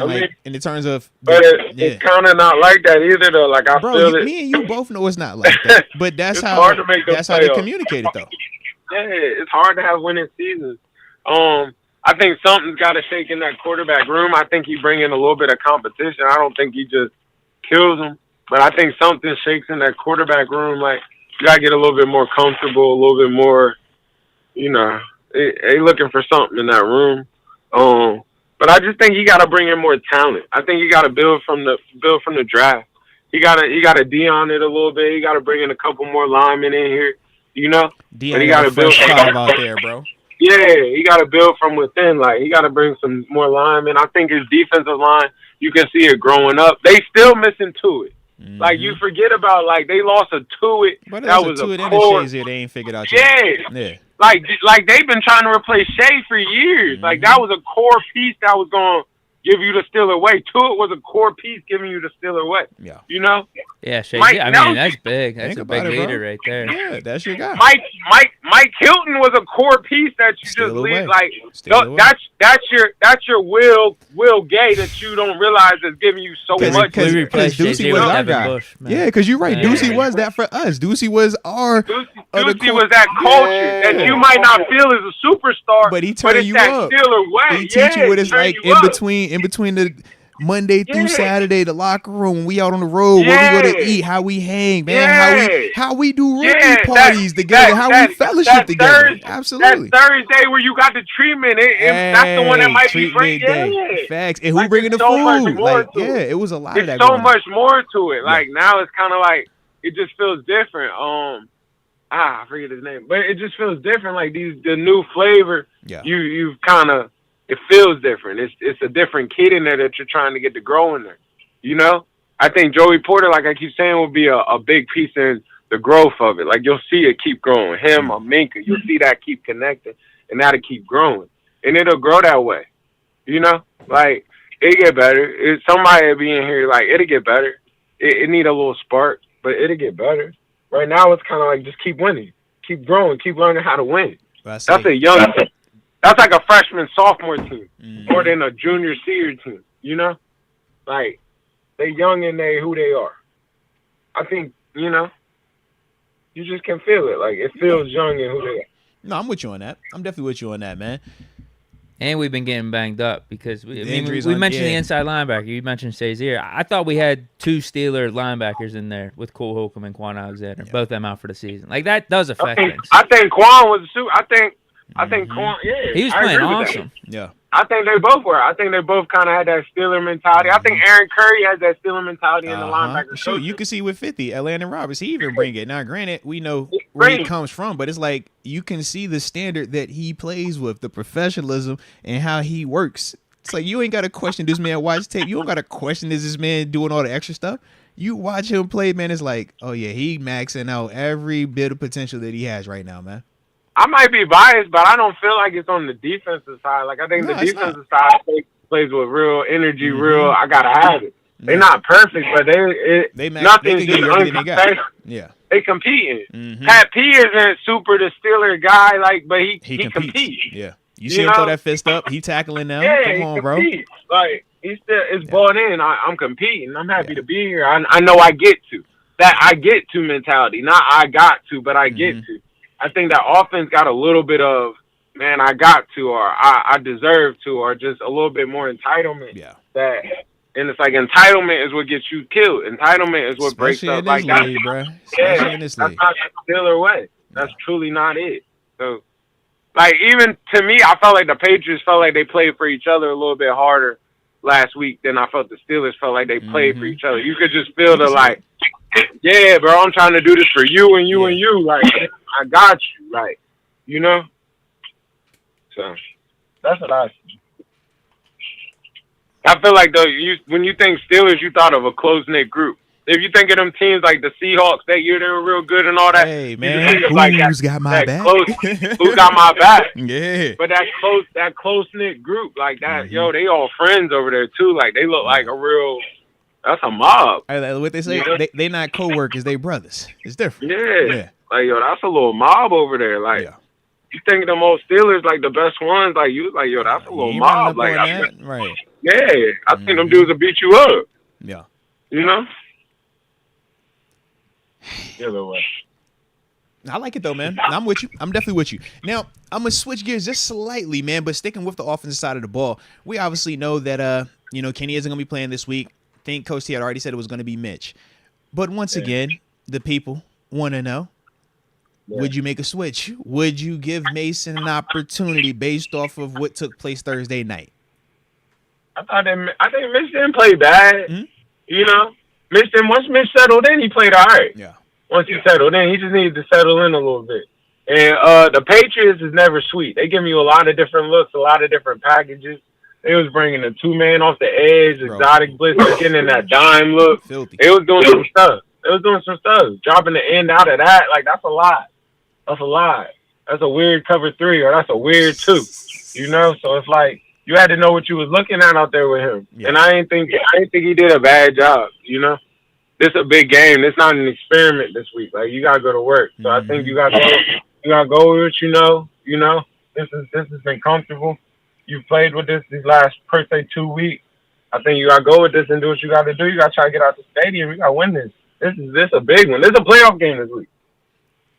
This is playoff football. How do you see these next 4 finishing out? I was about to say, man. Playoff football this week. These next 4. I think it's this week. Yeah, this is a hot one, but this next one is big. This next one's everything. You Almost know, like loser leaves town. Both 7-6. Yeah, because if they can't get Baltimore, then they're not gonna be able to catch Baltimore for the division, are they? Probably that not. Might be that's gonna be a runaway. So that's the wild card is their right. Baltimore would have to lose 2 games. We would have to win out. They would have to lose 2. And we still play them once at the end, so we would have a chance if they drop. Yeah, if they drop one. They drop one. That's it. Yeah. We would have the tiebreaker. That Baltimore thing clicking up there. Man, they almost lost to the Rams. Come on, man. Odell running the wrong routes, getting open. You know how that go over there, man. Stop it. Man, I watched the game. You know, I'm from the crib. I really watched it. I know. You a Baltimore Commander Seahawk. I'm with you, man. Yeah. Ravens got a Pittsburgh Baltimore. I forgot. Ravens got Jaguars this week at Jaguars, at Niners on Christmas, and then play the Dolphins on New Year's Eve. Oh, that's and then tough. us. Whoa, division's still in play. That's a gauntlet. We need the Browns to lose. To AFC as well, too, man. We need the Browns. But they're tough. They're tough. What do they got? Because Browns are 8-5. Browns got Bears. Fields is hot recently. They got Texans on Christmas Eve. Okay. Jets on the 28th. Thursday night. Jets Browns. Maybe Rodgers is back for that one. Man, Zach Wilson was balling, man. Come on, bro. And then they finish up with the Bengals. Last game of the year for them, Bengals. I gotta think Flacco comes down to earth for these next 4. Why you think that? Man, I It's think Joe Flacco Flacco. out here playing like he want a job. Flacco said, "Look, man, I still got it." Yeah. Flacco, like, I don't know why they kicked me out. Like I done win the Super Bowl too. I'm part of the family too. Oh, like, he I got don't a ring on. understand. Yeah, he ringed up. Yeah. Let's not play with Flacco. Like, come on, Baltimore. You know, I grew up on the Flacco a little bit. You know, a little bit. That's your guy. I know that sounds crazy, but I grew up on the Flacco a little bit. You know, That's your man, TG. That what you trying to tell Joe us? Flacco. I'm That's just your saying man? I grew up on that a little bit. Like, So you was on the he's elite. That was you was on that? I never said he was elite. Oh, I thought you was like, yo, it's elite. Because I was gonna ask you, Flacco or Big Ben, TJ. Seriously, I ain't know where we was going with this thing, Where man. you I got at? nervous. Flacco or Kenny, bro. Oh, Well, listen. I'm listening. it got real. Just yeah. I didn't know we were on this energy. I was like, well, whoa. here's what I'll I'm say. listening. No, here's what I'll say. Me and Moats have talked about this before. If Kenny has Joe Flacco's career, I consider that a success. Yeah. You win a Super Bowl, like that's a success. Yeah.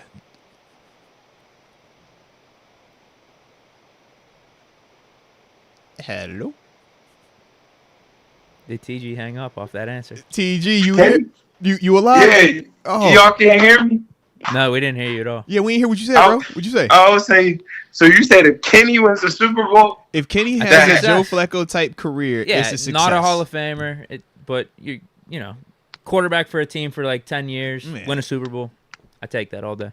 then that's a good career. That's what I'm saying. Yeah. I'll give Flacco his props from that aspect, but I still don't view him that highly. Hey, but you got some Baltimore love in here, which I just want to let you know. NML Finesse 410 says, shout out to the 410. All right, so all you be more cats over there and stuff like that. Man. Shout out, man. Shout out. Flacco or Big Shout Ben, out. though? He ain't answer that one. He did? Big Ben. Definitely Big Ben. There it is. You can't. I It's ain't not know even. he was a Flacco guy though, bro.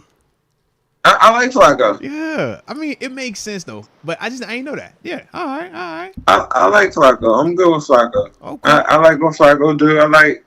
He ain't no bum. Nah, you know? Big arm Joe. Everybody know that, man. Yeah, he ain't no bum. He Joe let it threw that go. thing 90. Yeah, He threw it to Jacoby. Changed the game. Hey, where Tory at? Throw it to Tory. Yeah. That's the elder one. Joe, Heck yeah. Joe's one of the original big arms. Yeah, seriously.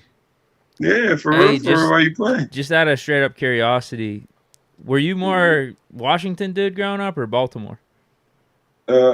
Baltimore. Okay. Be more. Hey.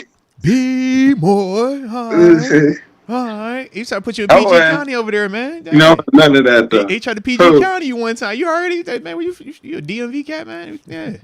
I just didn't know because you talked highly about Washington. I didn't really know about this Raven stuff. You It's from just popping Arlington? up Where right you now. from, man? You Potomac Mills? Where you at, man? Just a football guy, man. Let's go. I know that good football, man. Let's That's go. all that is. Let's That's all go. that is. Nah, I like it, man. I like it. All right, man. Well, how you feeling about this Colts matchup, man? Obviously, they ain't got your boy out there this week, but they got Garner Minshew. Garner looked like he got a concussion last week. Hey, he rocking. That what they saying. So far, so good. You know the concussion protocol, little janky, man. Don't ask. They're me saying shit, our man. guys are good too. Come on, Highsmith man. and Don't. TJ. Is They TJ playing? They I both think practiced. so. They were both limited today, but they did practice though. TJ ready. They ready to get somebody in trouble over that. TJ. Look, bro, you see the same thing I see. That's how they look. Like You see the same thing I see. I said, bro, them use sleep buttons, bro. I don't know what y'all talking about. All right, like though. a nice knee. They Okay. be like, all right. He went into the tent. He's an independent neurologist. Remember that. He's independent. That means he ain't with us. Mhm. He ain't with. Not with He us, ain't with not with Deke. them. He ain't with. He's just independent. So yeah, whoever that guy is, yeah. Man. But yeah, I think. Now, why you make LA, that I think- sound when you was about to get serious to start? Did you caught that? Nah, Why you a nah? lot, man. I don't. That's a lot of non-good. I don't like how that sounded right there, man. Come on, Man, TJ, you don't do me like that, TJ, man. TJ's a dog. It's only one of Yeah. those, man. TJ's a dog. But I think gonna this is a play. big game, man. This is a It- playoff game. Of course he's it's gonna play. still a doggy, even if it, you know what I'm saying? Yeah, it's got the little cobweb. It's the little dog. It don't That's matter. Yeah, just shake it a little He's bit. still bald. Yeah. He's still bald. This is a big game. This is everything. I think they gotta win this. I think they'll win it though. You know, that Indy team ain't no joke though. They sneaky nice. They one of them sneaky ones. Yeah, they're a weird team, man. Like they sneaky nice. They play hard. They play hard. Like they one of them teams. That's the deal. They not star studded. Yeah, they not star studded. They effort, and those are the most dangerous. Yeah, they effort show. They play every week. Like, yeah. They play like they're not star studded. They play like dudes that feel like they gotta have it. Which is a difference. We got stars and you got them dudes that feel like, bro, I don't get to just show up in the stadium. I got to make sure I win this thing on Wednesday, Thursday, Friday, Saturday. I got to win on them days, man. So, yeah. That's it. All right. So you got us taking care of business, though. Yeah, I think it'll be a good game, though. Man, with that score talking about, though, man, we're going to actually get points. 22-24. Oh, all right, bro. Like a last second kick. Yeah, something like that. Mitch game-winning drive, you're saying? Interception, put him in position, kick it. You sick. I'm going to say the game-winning drive. We'll get the pick, though. We'll set it up. Defense set it up. Go ahead and finish that off. Nice. Defense appreciate work, man. You know how we do, man. Yeah, you know how we do. I think that Minka call out gonna wake that defense up. Like that ain't about to, that thing gonna bite. Yeah. Like they ain't about to play around. You know. But he's one of them. Screaming. He's one of them leaders though. Like unquestioned, his play along with how his demeanor is, he's a guy that when he speaks, everybody will listen. Like, and that's how I feel like what just happened. I feel like he just said something. All right, y'all, let's tighten up. Yep. I know they're practicing extremely hard right now. Yeah. You know, extremely hard. Like, I think dudes is locked in. I think you'll see a lot of after practice reps. You know, hey, let's stay and get this in, bro. Like, I don't think you can be the first one to leave. No, you don't want to be the first one to leave this week. Yeah, I don't think you can be. Put your time in. But I think you're uncomfortable getting out of there. This type of stuff, man, you see teams, man, respond one of two ways. You know, sometimes they'll learn a lot here. Yeah. You either are going to falter in these moments, or you're going to do kind of like what we saw with the Buffalo Bills do versus the Chiefs, right? Just kind of step up and then really just show up and have to go head to head, right? I mean, I know you could understand that. So yeah, like that's what it's going to come down to, man. We either going to step up and respond like Josh Allen did when he faced that Patrick Mahomes guy. You know what I mean? That was the worst call I ever seen. Oh my gosh! Of course, that was so. I can't believe they called that. You know, I expect you of all people to say that. I can't believe they called that. I've never seen that. If it wasn't for you, TG, I said either you first or it was gonna be Deke second. But I said y'all in my top two for the people that was gonna hate that call the most. Just know that. So bro, that was a terrible call, bro. Let me hear it. That was terrible. I can't believe they called that. Come on, get it off, baby. Come on. I can't believe they called that, bro. He didn't give him a warning. He didn't say nothing. You don't just call that in the fourth quarter. No, you don't do that. Baby. You don't do that. Hey, don't make this about you. You don't do that. Come on, get it in there, man. Get it in there. You don't do that. That was a terrible. You took away greatness from football. Football deserves that play. Football deserves that. We as a community, that was a terrible call, bro. Oh, yes, TG. Oh, baby. Yeah. Anything else, man? Is there anything else? Man, I was with him. Is there anything else? I couldn't believe they called that. Oh, yeah. Oh, yeah. I just can't believe. Oh, you don't do that. All right, that's false truth to you. So you're getting false positives. So you're getting false positives. That team's not better than that team. Now, TG, weren't you the same one talking about the Eagles beating the Bills a week ago?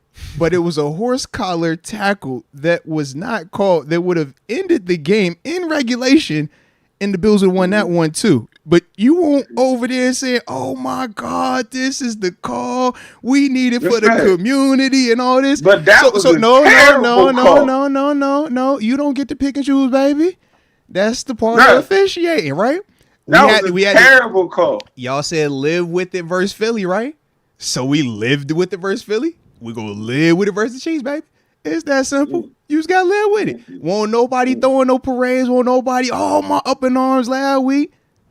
Won't nobody doing all that last week when Josh got horse collar. Won't nobody doing that. That game would have been done over. Oh, they knocked off Philly. Yeah, ain't nobody say that. It was, man, Josh that lost. Man, the Eagles that won again. Man, Bills, oh, what's going on? So, yeah, bro, keep that same energy. That's all, man. Huh. Mm-hmm. Hey, question. You know, you a detail guy. Don't wide receivers usually look over there and check with the sideline dude? Yeah, you gotta check me. Oh, it's crazy. I looked at the whole play from him coming out the huddle. You know, even from the time he came out that huddle, that boy not once turned. I don't think he even looked to see what his left hand looked like. You feel me? He ain't check in, bro. But my man had never turned left. Like I don't know if you know. It's crazy. I would take that though. It's Kadarius Toney. The only thing that I took, bro. That was my whole thing. That's the only thing that I took. I was like, you know what? You gotta check in. But you don't call that. But you're off. You don't. It's not. If it's close, I'm with you. Even though we know the point of emphasis this year, and the Steelers have even seen it. Close. Even the Steelers have seen it, right? They have been saying that this is the stuff that they're calling.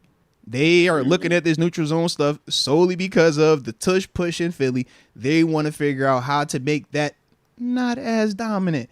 So we all have been victims of this neutral zone thing, Steelers included. My man was offsides though, bro. We can't let's not do that. He was for a fact offsides. We could get to the politics of, man, all right, should you give him a break, should or not? Should he have looked, should he have not? At the end of the day, my man was offsides though, bro. What we talking about?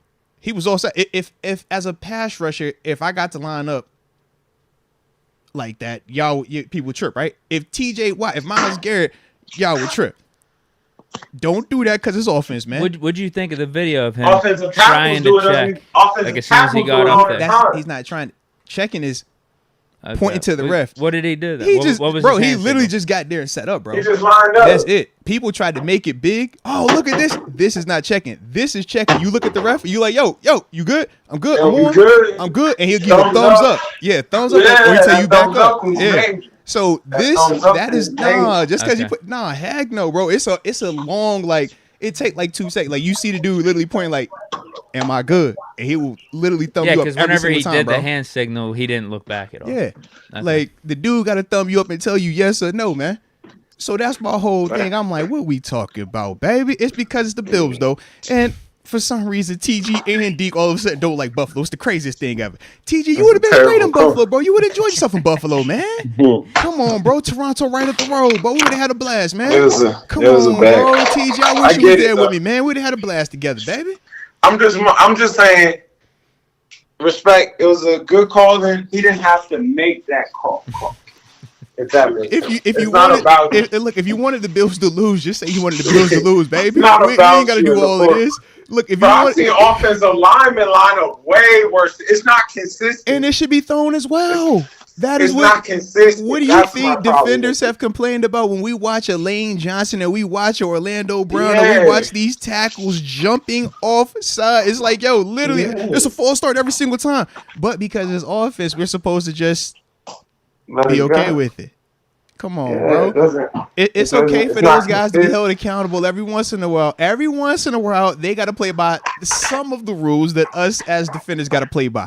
I'm not about to feel sorry for Kadarius Toney lining up offsides and being too lazy to just simply look over to the referee and say, bro, am I good? I am not. Nah, bro. He play offense. I'm definitely not about to do that. I do not care, bro. Did you see this, though? Hold on. Did you see that? Did you see that they're talking about changing the rule? If the ball fumbles into the end zone, making it no longer a touchback? Because it's for offense. Everything is for offense. What are they going to do? Take it back to the 20 or something? It'll go back to where they fumbled it. I thought it would go back to where the fumble went out. Like, they were still on the 2. So if you fumble, you still get possession there versus it being a touchback. There should be some consequences. Man, that's crazy. I don't like that. But this is... Everybody wants offense. Everybody loves scoring. So there needs to be some common sense to that. That's stupid. You got to pay for a fumble in the end zone. You got to pay. It's dead. You know that hip drop tackle. Oh yeah, they about to end that all the way. We're like, bro, what? I've never even heard of the hip drop until they started. Oh, no, we're gonna get rid of this one right here. I don't know what this is, but I don't like it. It's gone. It's about to get real tough to make a tackle. Like everybody's joking on Jalen Ramsey kind of having his head down, but it's like, what do? You can't hit this dude until he chooses to hit you. Yeah. if you hit a quarterback and he don't hit you, it's a wrap, bro. It's a flag. It's a wrap. And if you hit this receiver too hard, it's a wrap. Yeah. So you low-key got to wait on him to get ready to run you over before you can drop your shoulder and protect yourself. Yeah. That's where we're at with that quarterback play. That's tough. Yeah. We're in a weird spot right now, man.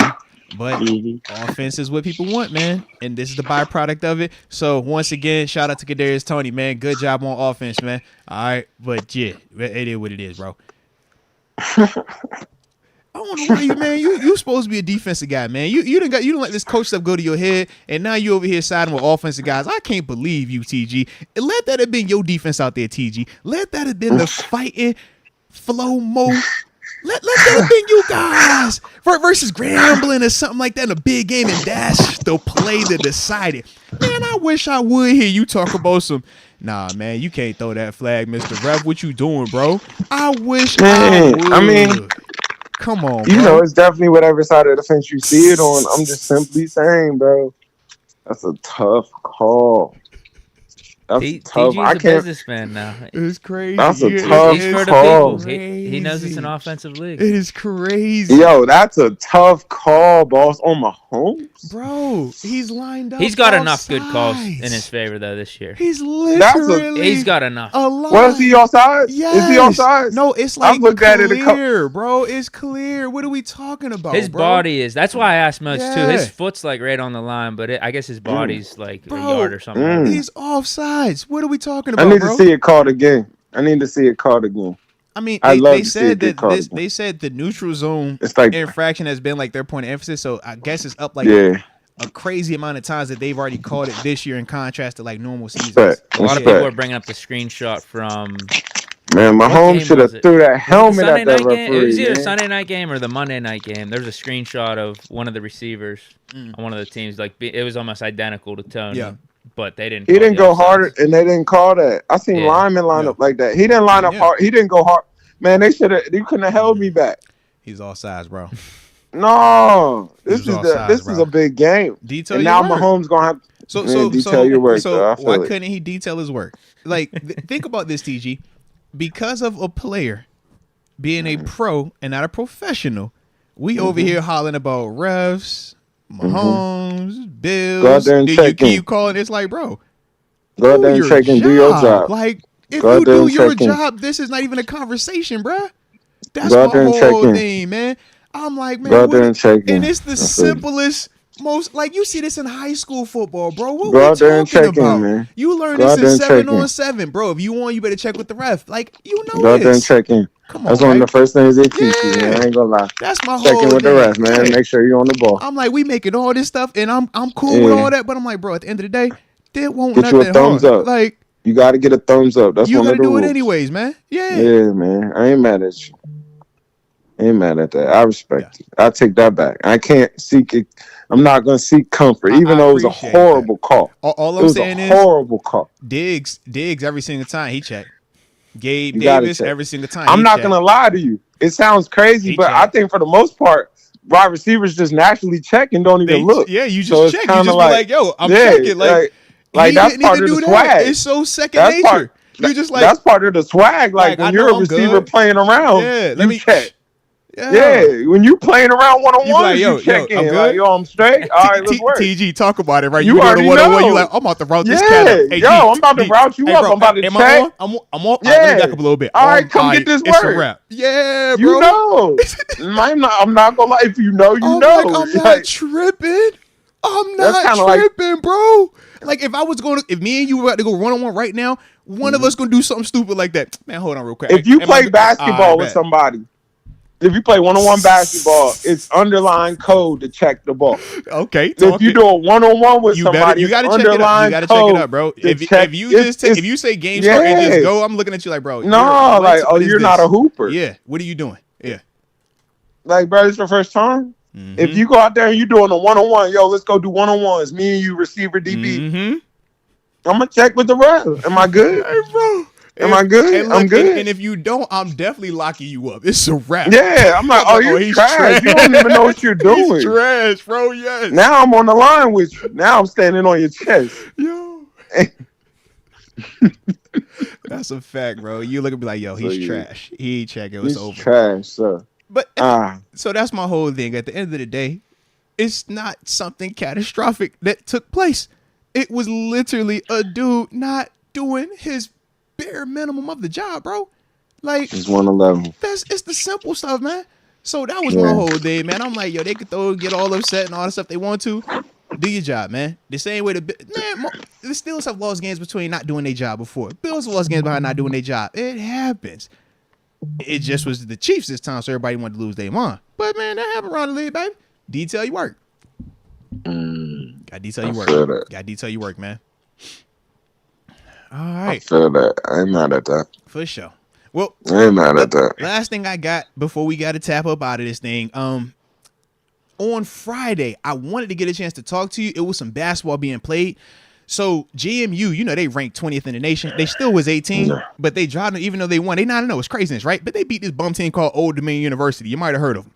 But I know that West Virginia, they had a game.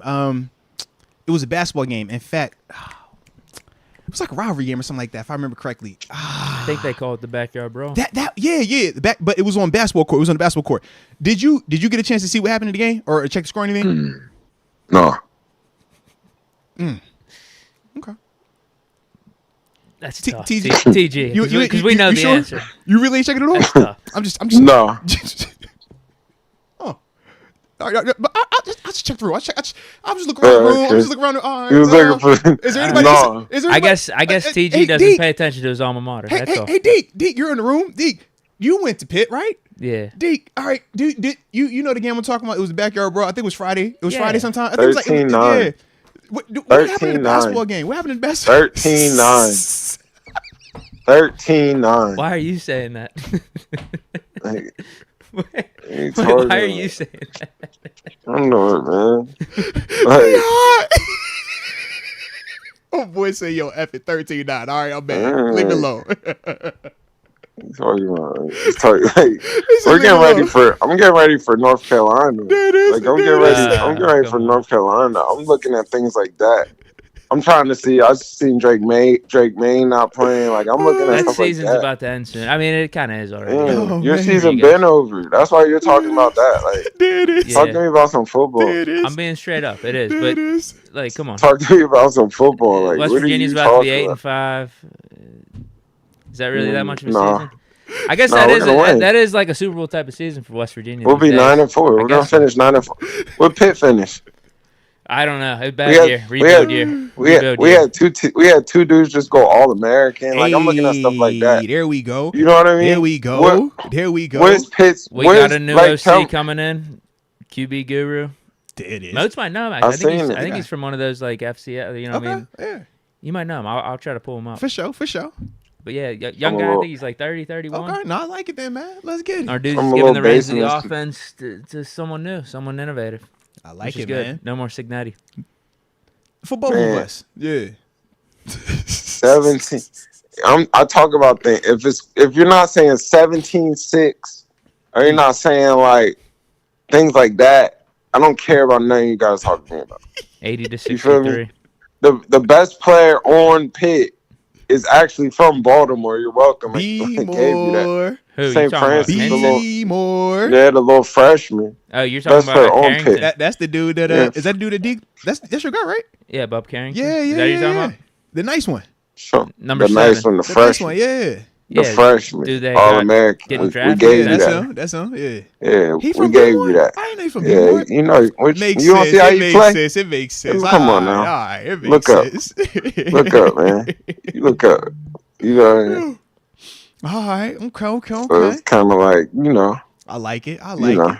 Well, at least you got the B-More cat. But I will say this. I don't know if you peeped this either. Sticking with just the basketball thing one last time. LeBron James did make some history also over the weekend, becoming the first player in team to win the NBA in-season tournament. Salute the homie. Salute LeBron. One time for Bron. Just want to let you know that, just in case you missed it, baby. All right. Yeah.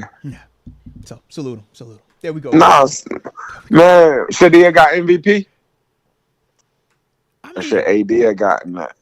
AD had the better last game, but in terms of the whole tournament, it was LeBron. It wasn't even close. Yeah, Bron Okay. was on like his take me back to Miami Heat type situation. Like, he was was Bronny. He was acting Bronny. You seen what he told his boys though? He told all the rookies, "Hey, don't worry about it. I got us. We winning this. I got this." He said, "I got us. 500 for everybody."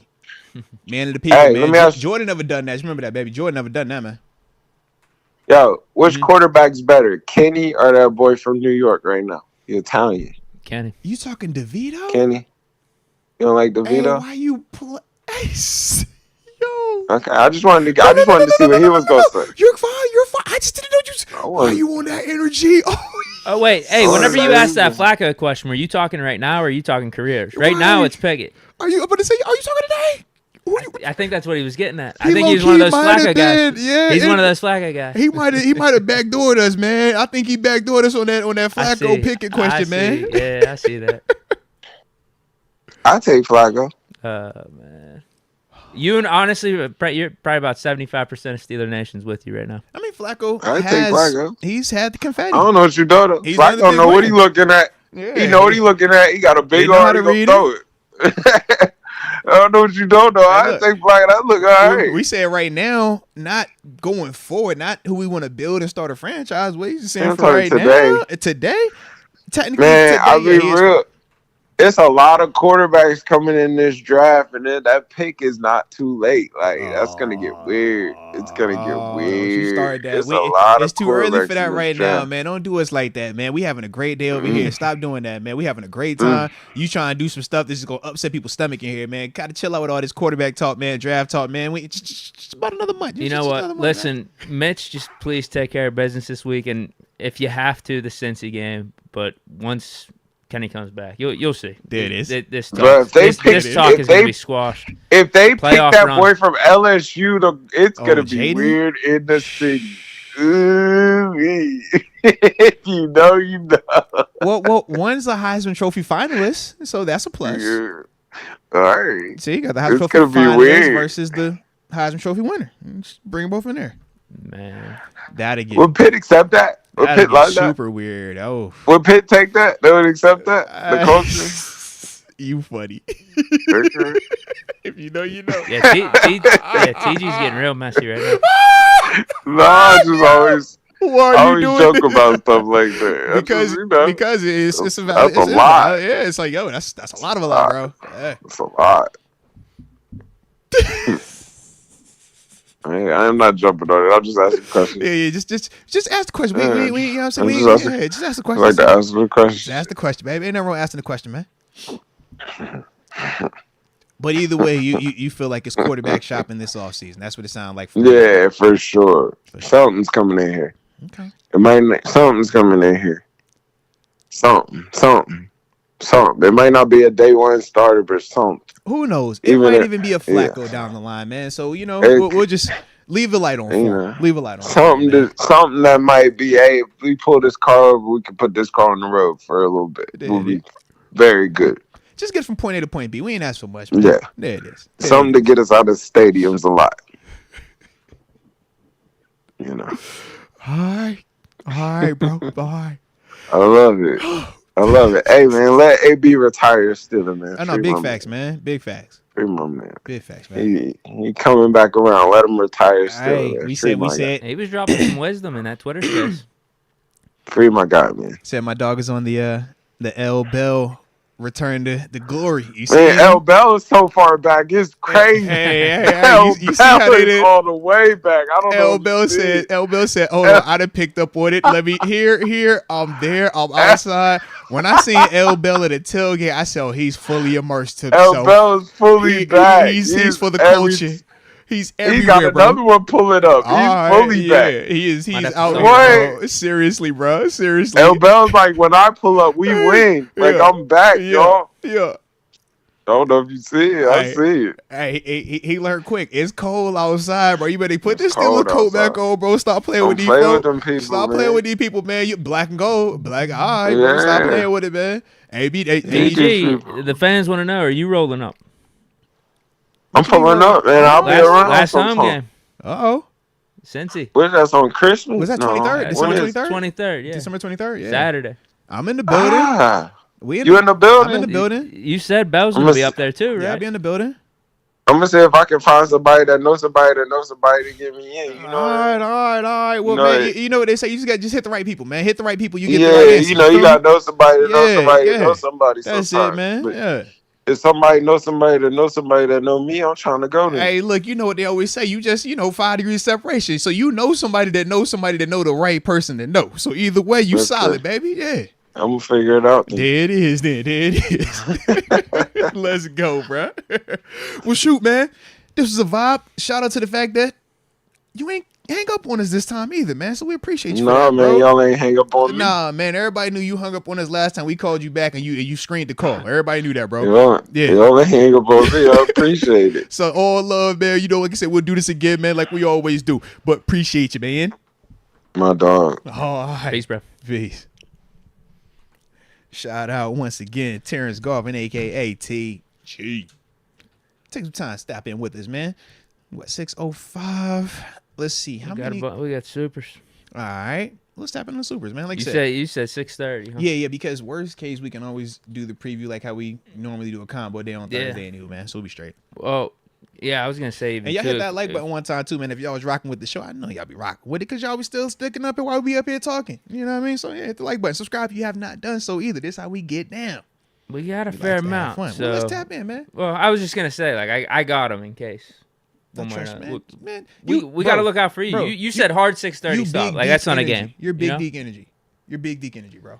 Hard 6:30. You got something important you got to do. It's not crazy important, but I have to stick to it just because if I mess this schedule up, this gonna mess up the rest of what I got multiple. You know what I mean? Sure. So it's like that thing. It ain't like critical, but it's one of those. If we don't, then yeah, it's gonna get a little weird.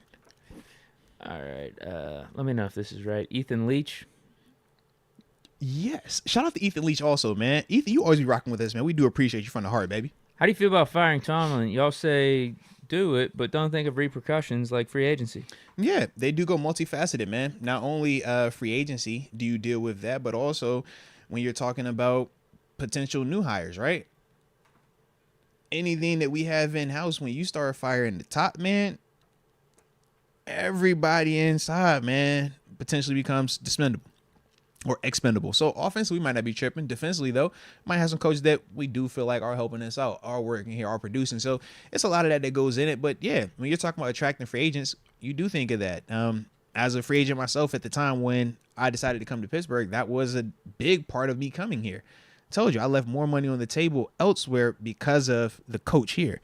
Whereas, yeah, Mike Pettin was over in, Cleveland, but it still wasn't the same level of trust that a Mike Tomlin has because he's done it for so long and been so successful. So, yeah, that is very legitimate, though, man. Very legitimate.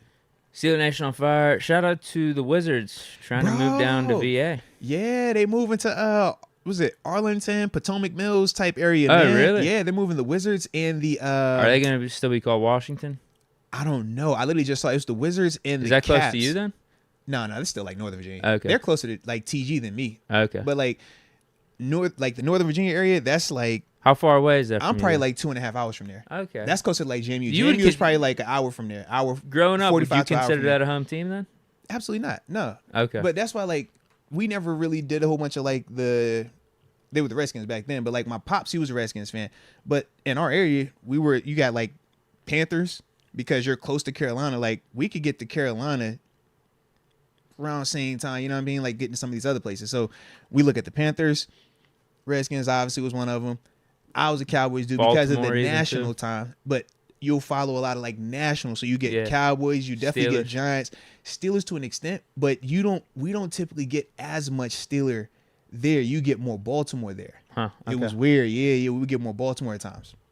And remember for me, what I told you, Ray Lewis. Yeah. Because I would see 52 on times. You know what I'm saying? No. So even it being technically in Virginia now, that wouldn't be enough to make it like a home team?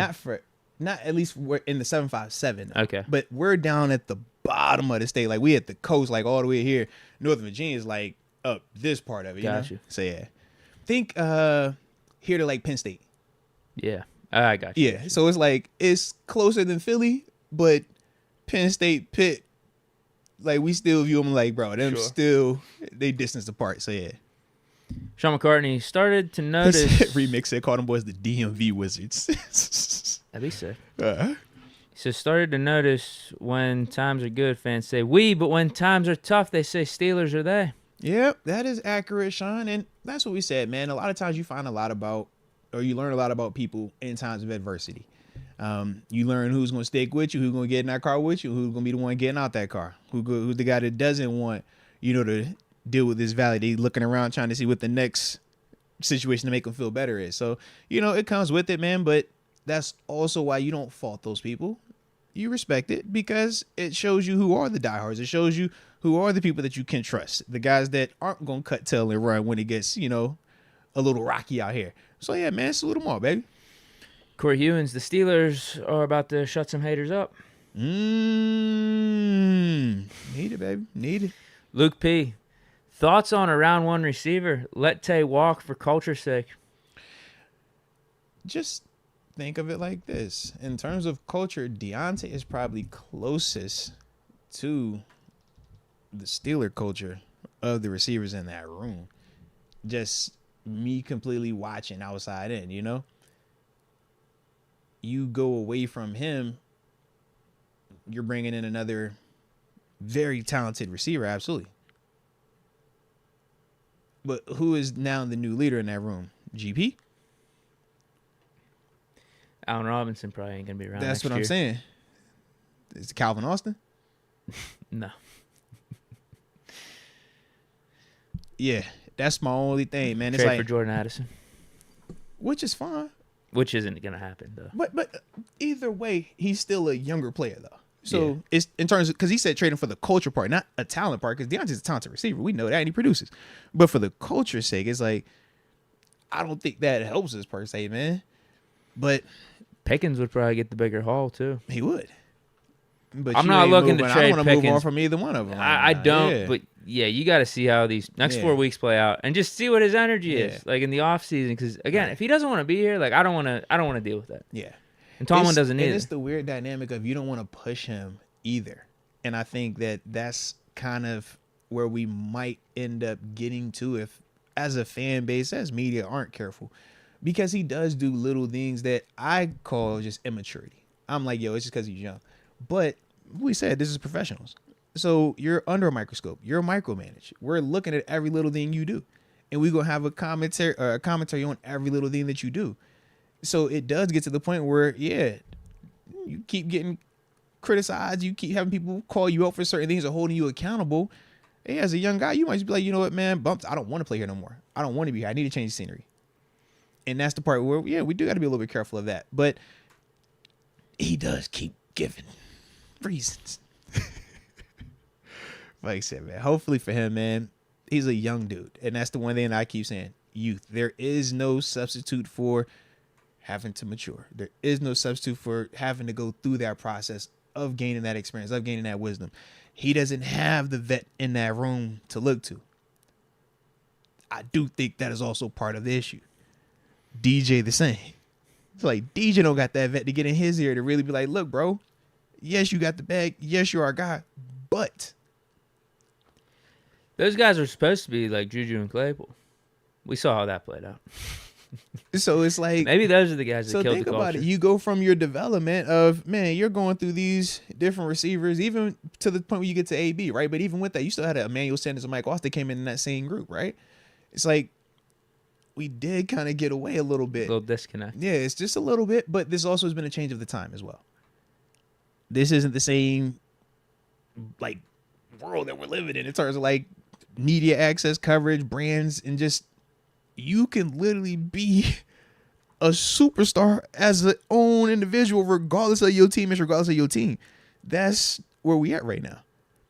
And like I said, that's different because typically when we were coming out, it was like, you can't be a superstar on a terrible team. Even Calvin Johnson, they would talk, it's like, yo, you nice, but your team still ain't. So it never felt like he was talked about like Randy Moss. It never felt like he was talked about like how AB got talked about. Because it's still the team part. And if your team isn't winning, you're not going to have them eyes or that attention to that full extent. Whereas now, it don't matter. you control your own narrative to an extent, man. It might start changing a little bit. Like you even saw it with Colorado this year in college football. Everyone was on them. They were winning though. They won their first 3 or 4 of those 4 or 5 games. But then they started losing. You haven't really heard from them since. Yeah. So I think in a way people are starting to just appreciate the winning, like the team first type of stuff, or just being a winner. Like I would like to think that at least. I don't know. I think that stuff should matter. It should. And then you throw it always has. But then you throw the other factor of not only are you dealing with that, and we're talking about the brands and winning, not winning, but I'm also giving you bags of money every week too. So that also plays into this thing. Like I said, it's a lot of variables while you're young. Yeah. Difference is they're going through it in front of everybody to see. So their mistakes get maximized. The decision to like, not like, the decision to body language, not body language, it gets amplified just because of the time that they're in right now. Like Juju. I think Juju would be another good example. Mm-hmm. He ain't like hot right now in terms of like hype and buzz. Yeah. Not performing on a losing team. Yeah. And he's in New England. I think that's a big part too. I mean, the winning and production does matter in a way. Yeah. It does. But maybe it has mattered less as a whole versus what it was. Correct. Yeah. Because Juju, he did have that one season, the Pro Bowl season. Though. He still produced, but what I'm saying is like after AB left, he was getting the attention of franchise wide receiver, one receiver, where he wasn't producing like that. Very true. So maybe that still exists. I'm not as... Does it? Pickens ain't on social media like Juju, so we don't get to really see it firsthand. Neither is Deontay. Yeah. Like, none of our guys are on social media like that anymore. Shoot, the only videos we get are post-game, dancing in the locker room, walking your trap, take over your trap. Other than that, they don't really show you a lot. Yeah, Pickett's not a social media guy. No one on the defense, really. No. So good. Yeah, I guess we don't have that anymore. You got Cam and Pat P. They do podcasts. That's about the full extent of our... And Pat P needs to stop that, actually. He needs to stop doing that. Cam's fine. Cam doesn't do any headline stuff. Cam just gives that nice, savvy veteran advice. Get in and get out. Gives you some of that pure blood mentality. Growing up here, being a Steeler, drafted here, been here for a minute. But... yeah, Pat P. It's time to cancel that. If we have him on the show, I'll actually tell him that too. If we ever do, I'm gonna be like, yo, man, I love the podcast. Keep it going, bro. Be like, dude, every time you bring up someone on the podcast, something bad happens with this defense. I'll be over here. I'll just give you all the love. Oh, hey, man, you on my show, man, you get love, bro. You hear it? Love. Yep. Love. Oh, that's my favorite thing ever. Yep. Absolutely, man. Yep. But then I'll say, well, with all due respect, I'll throw that in there, and then I'll invite him to go golfing after I ask the question. Boom. See, I like it. He likes golf. See, a man of the people right there. Yeah. Mike Hood, what's up, Moats and Deke? Ben had a really good point. He said there's no veteran leader on the offense that understands the Steeler way. No one to grab the guys by the face mask and tell them we don't do that here. Oh, yeah, that's what we've been talking about. We've been talking about that. Absolutely, man. That's definitely been a thing. Steeler Nation on fire. Did DK... no. He's saying, don't know if y'all seen the news that a high school basketball player and his brother beat up the coach for benching the player for bad behavior. They arrested both of them dudes, man. Yeah. Damn. Yeah, I did see that, man. Craziness. It's a different time, man. Yeah, that's not good. Yeah. Not a good decision. Not a good decision at all, man. Fish Momentum, what's up, Moats and Deke and chat fam? Playoffs. Can we win out? Tomlin fired? Hashtag Mr. Jack Myers Jr. Come see Ambition. December 22nd, 23 at Rivers Casino, 8 p.m. free. He said it's F-R-E-E. I mean, I ain't got no Day word before the about Bengals game. Come on, man.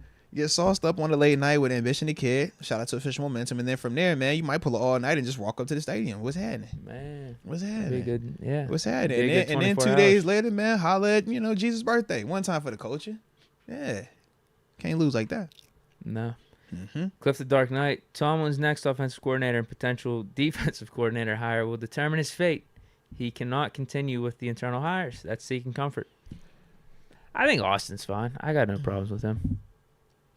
Austin has been playing. I mean, he's been coaching well. Yeah, he's been doing fine. Through the injuries also, man. If he moves on himself, what's his contract situation? Is he up after this year? Does he have another year? I'd have to see. Usually the assistants are always 1 year deals. So that's why we don't fire our assistants, because we'll just decide not to renew you. Are you counting coordinators as assistants? No, yeah, that's what I'm saying. If you're not the head guy, usually everybody else was like that. So I'm not. I would have to look at his, but it's got to be a year to two tops. Right. Like they don't do the long ones, long contract stuff like that. Yeah, obviously, if he moves on or if we don't renew, then we'll have to find a new guy. But I'm fine with bringing him back, to be honest. Yeah, I think defense has been fine. And Cliff, part of the reason why they do the internal hires is because of the culture part. You hear how we talk about the culture. You hear how TG talks about how I talk about how some of these alumni that have played under him have talked about it. We believe that, we want guys that think like us. We don't want people that are quick to quit. We don't want people that are looking for the easy way out. We don't want people that when it's adversity, they start pointing fingers. And you don't know what those type of guys are when you're just bringing them from wherever just because, oh, man, they score a lot of points over here. Or, this quarterback played really well under him. For Coach T, he's looking for that fit, that cultural fit, that guy that he's going to not have to worry about if the message is getting convoluted. He's also not having to worry about what this guy is on a professional level. He also doesn't have to worry about if adversity hits. Is he going to be the coach when you're sitting in that room and he tells you, hey, Deke, even though if you do it this way, it's better for us as a team, I want you to do it this way because it's better for my job, and they'll show that that dude's wrong.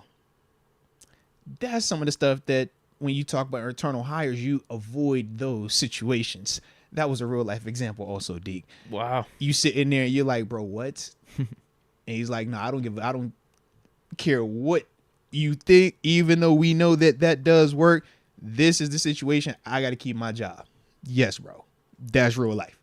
So that's another big part of why the internal hires. I know that it doesn't get talked about as often because it's not as cool, and I get you on that, but that is also one of the things for him that he's big on. He wants to know the type of guys that he has inside and out, man. I know we've talked potential new OCs a lot. Mm-hmm. Who would your top 2 or 3 guys be?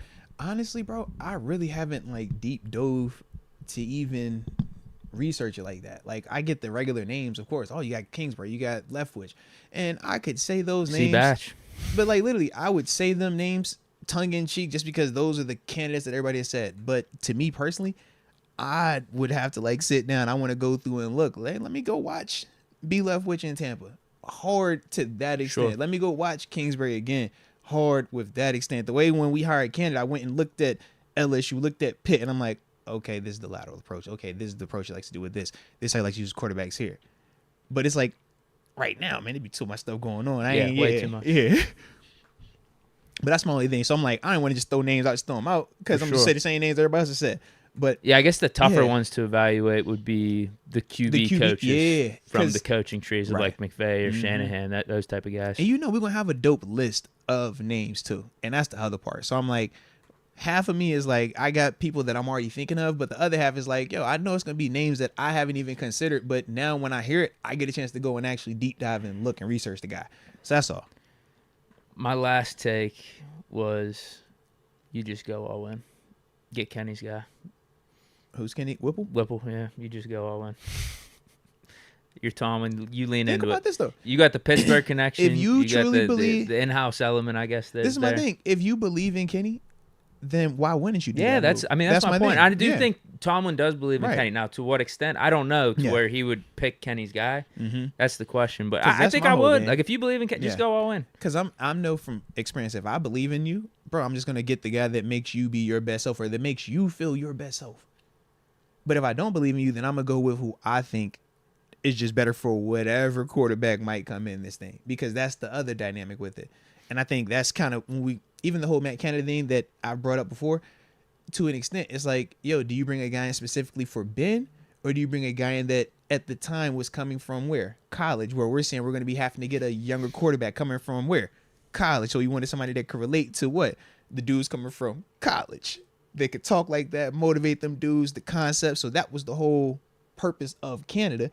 And it was, well, hey, Coach Tomlin wasn't really proven. He was kind of young too when we brought him in and it worked out. Maybe it'll be the same with Canada. That was the mindset. Now, obviously, everything has transpired, so we don't even think back to that, nor do we even care about it.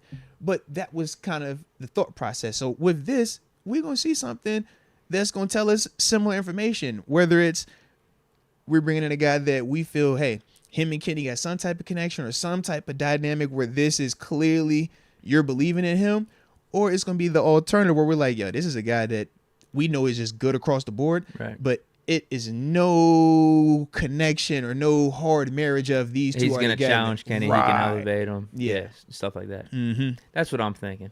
I'd go either one of those two approaches. Teeter, good vibes.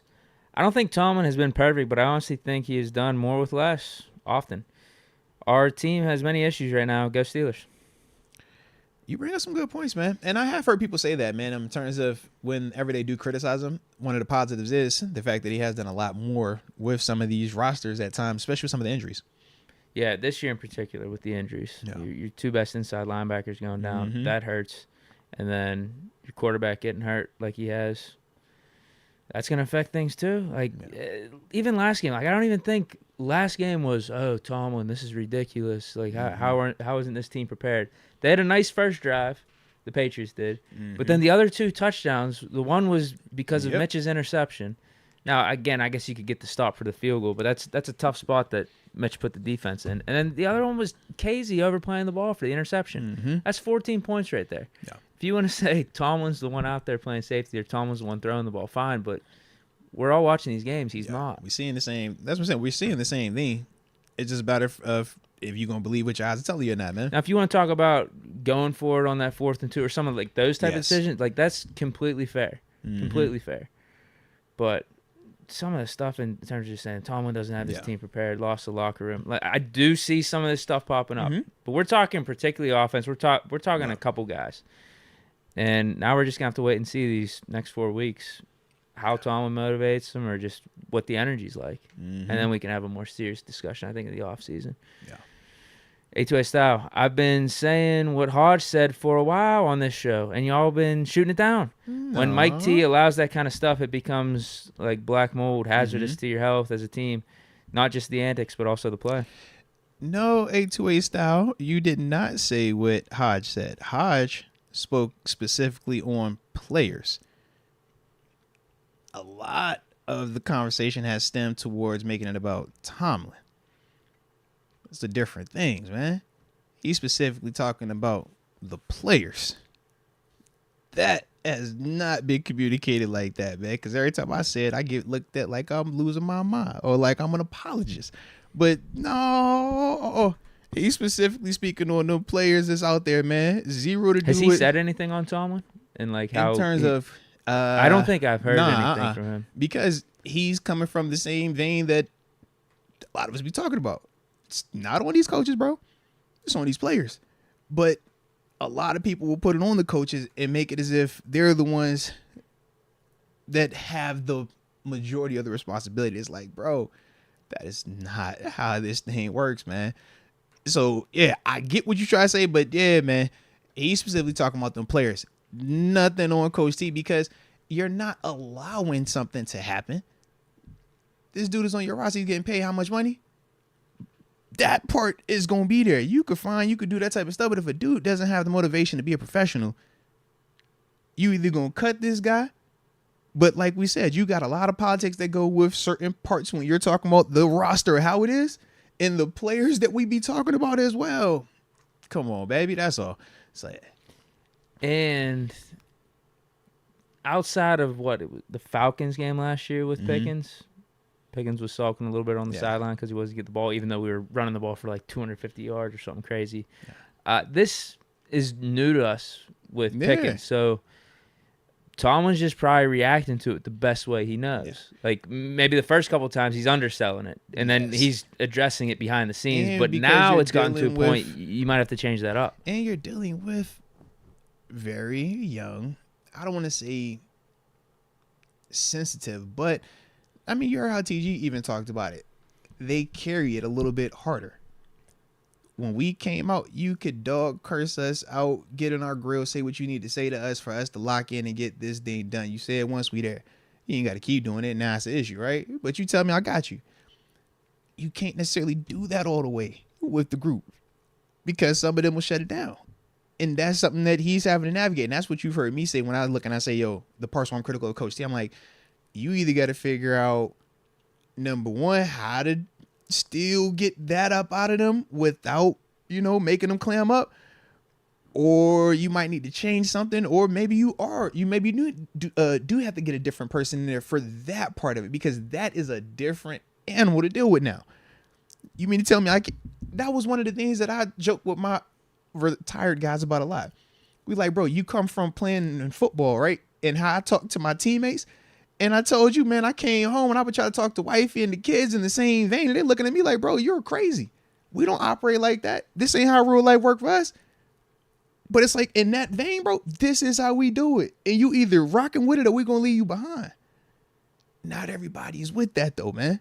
So, the new cats, that's the part where I'm like, one of these two things got to give, man. Either they pick it up and get with that, or Coach T, you got to soften up or have somebody else in here, man. Yeah, you just get dudes with old school type of mentalities. Right. But across the board, that's tough to. That's tough with today's 53-man roster. Yeah, that's the in today's generation. Like, where you finding that like that, man? Yeah. Yeah. You get younger coaches in, like a Hines Ward, a guy that could relate better. You talked about Joey Porter coaching the linebackers. Mm-hmm. You go like that.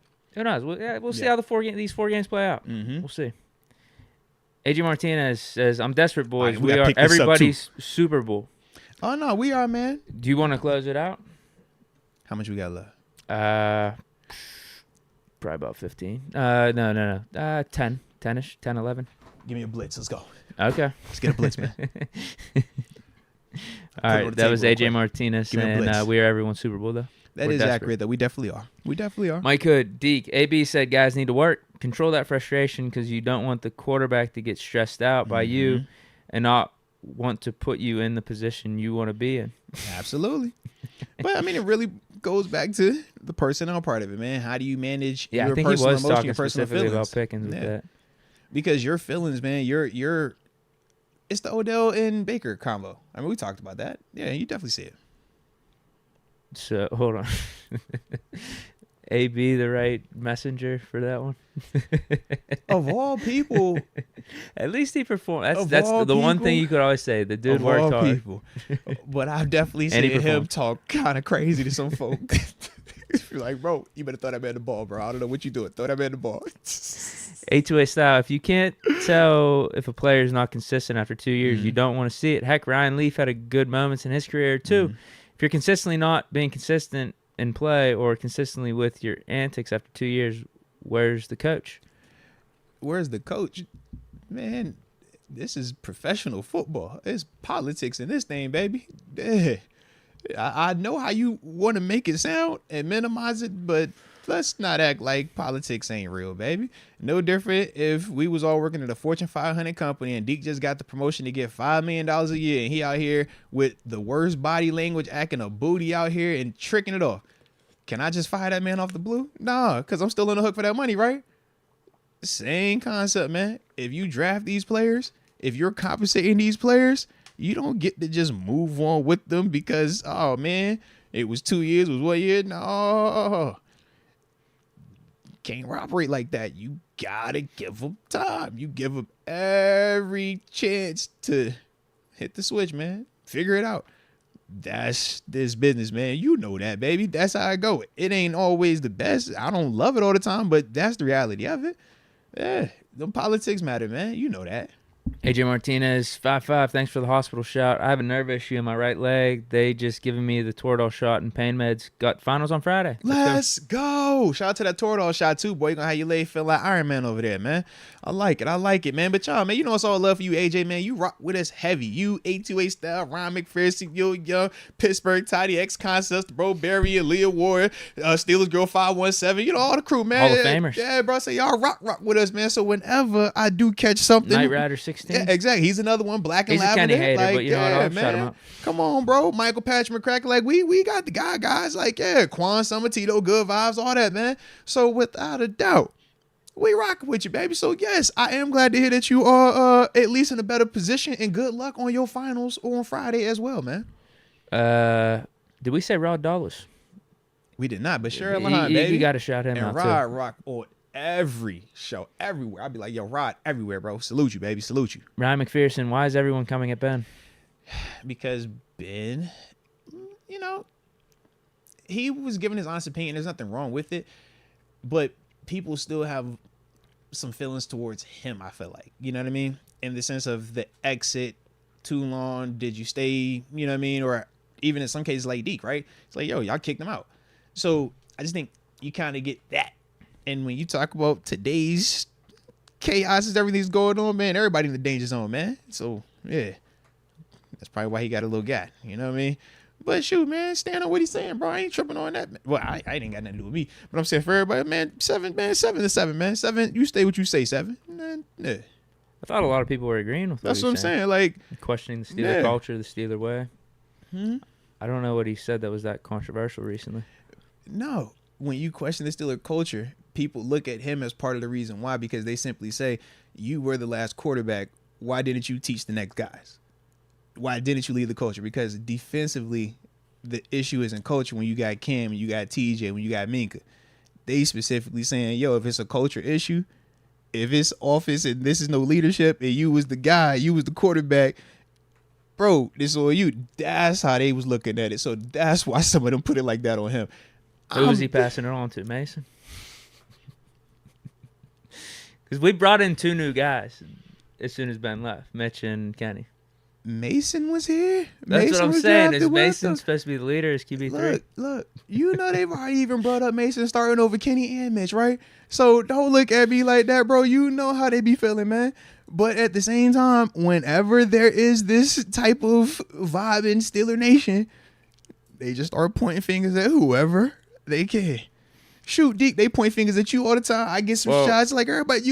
This what happens during this time of year, man. He might be talking about Stephen A. To your point, because I did see a headline saying Stephen A. like blast Big Ben on First Take today. So I still need to watch that video, but I think it does have something to do with what you're saying. Yeah, but that's part of what comes with this thing. And also, man, when you put yourself on that camera with this microphone, man, and you start giving your thoughts, it comes with it. And I don't think he cares at all. I mean, yeah, that's why I'm like social media, right? And that's why I was like, bro, whatever you say, man, just stand on it, because people gonna have an opinion one way or the other.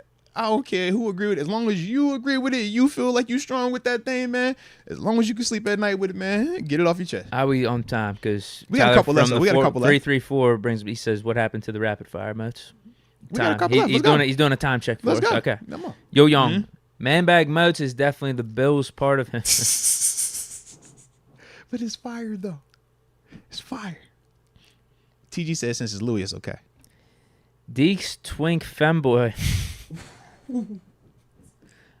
I guess another burner was made. Bro. They say, I think the purse is cute on you, Moats. I like to look good, man. I usually don't describe it as cute. I usually say like, yo, it's fire. But fair enough. We're just going to change it from cute to fire. I think it's fire on me. I appreciate you.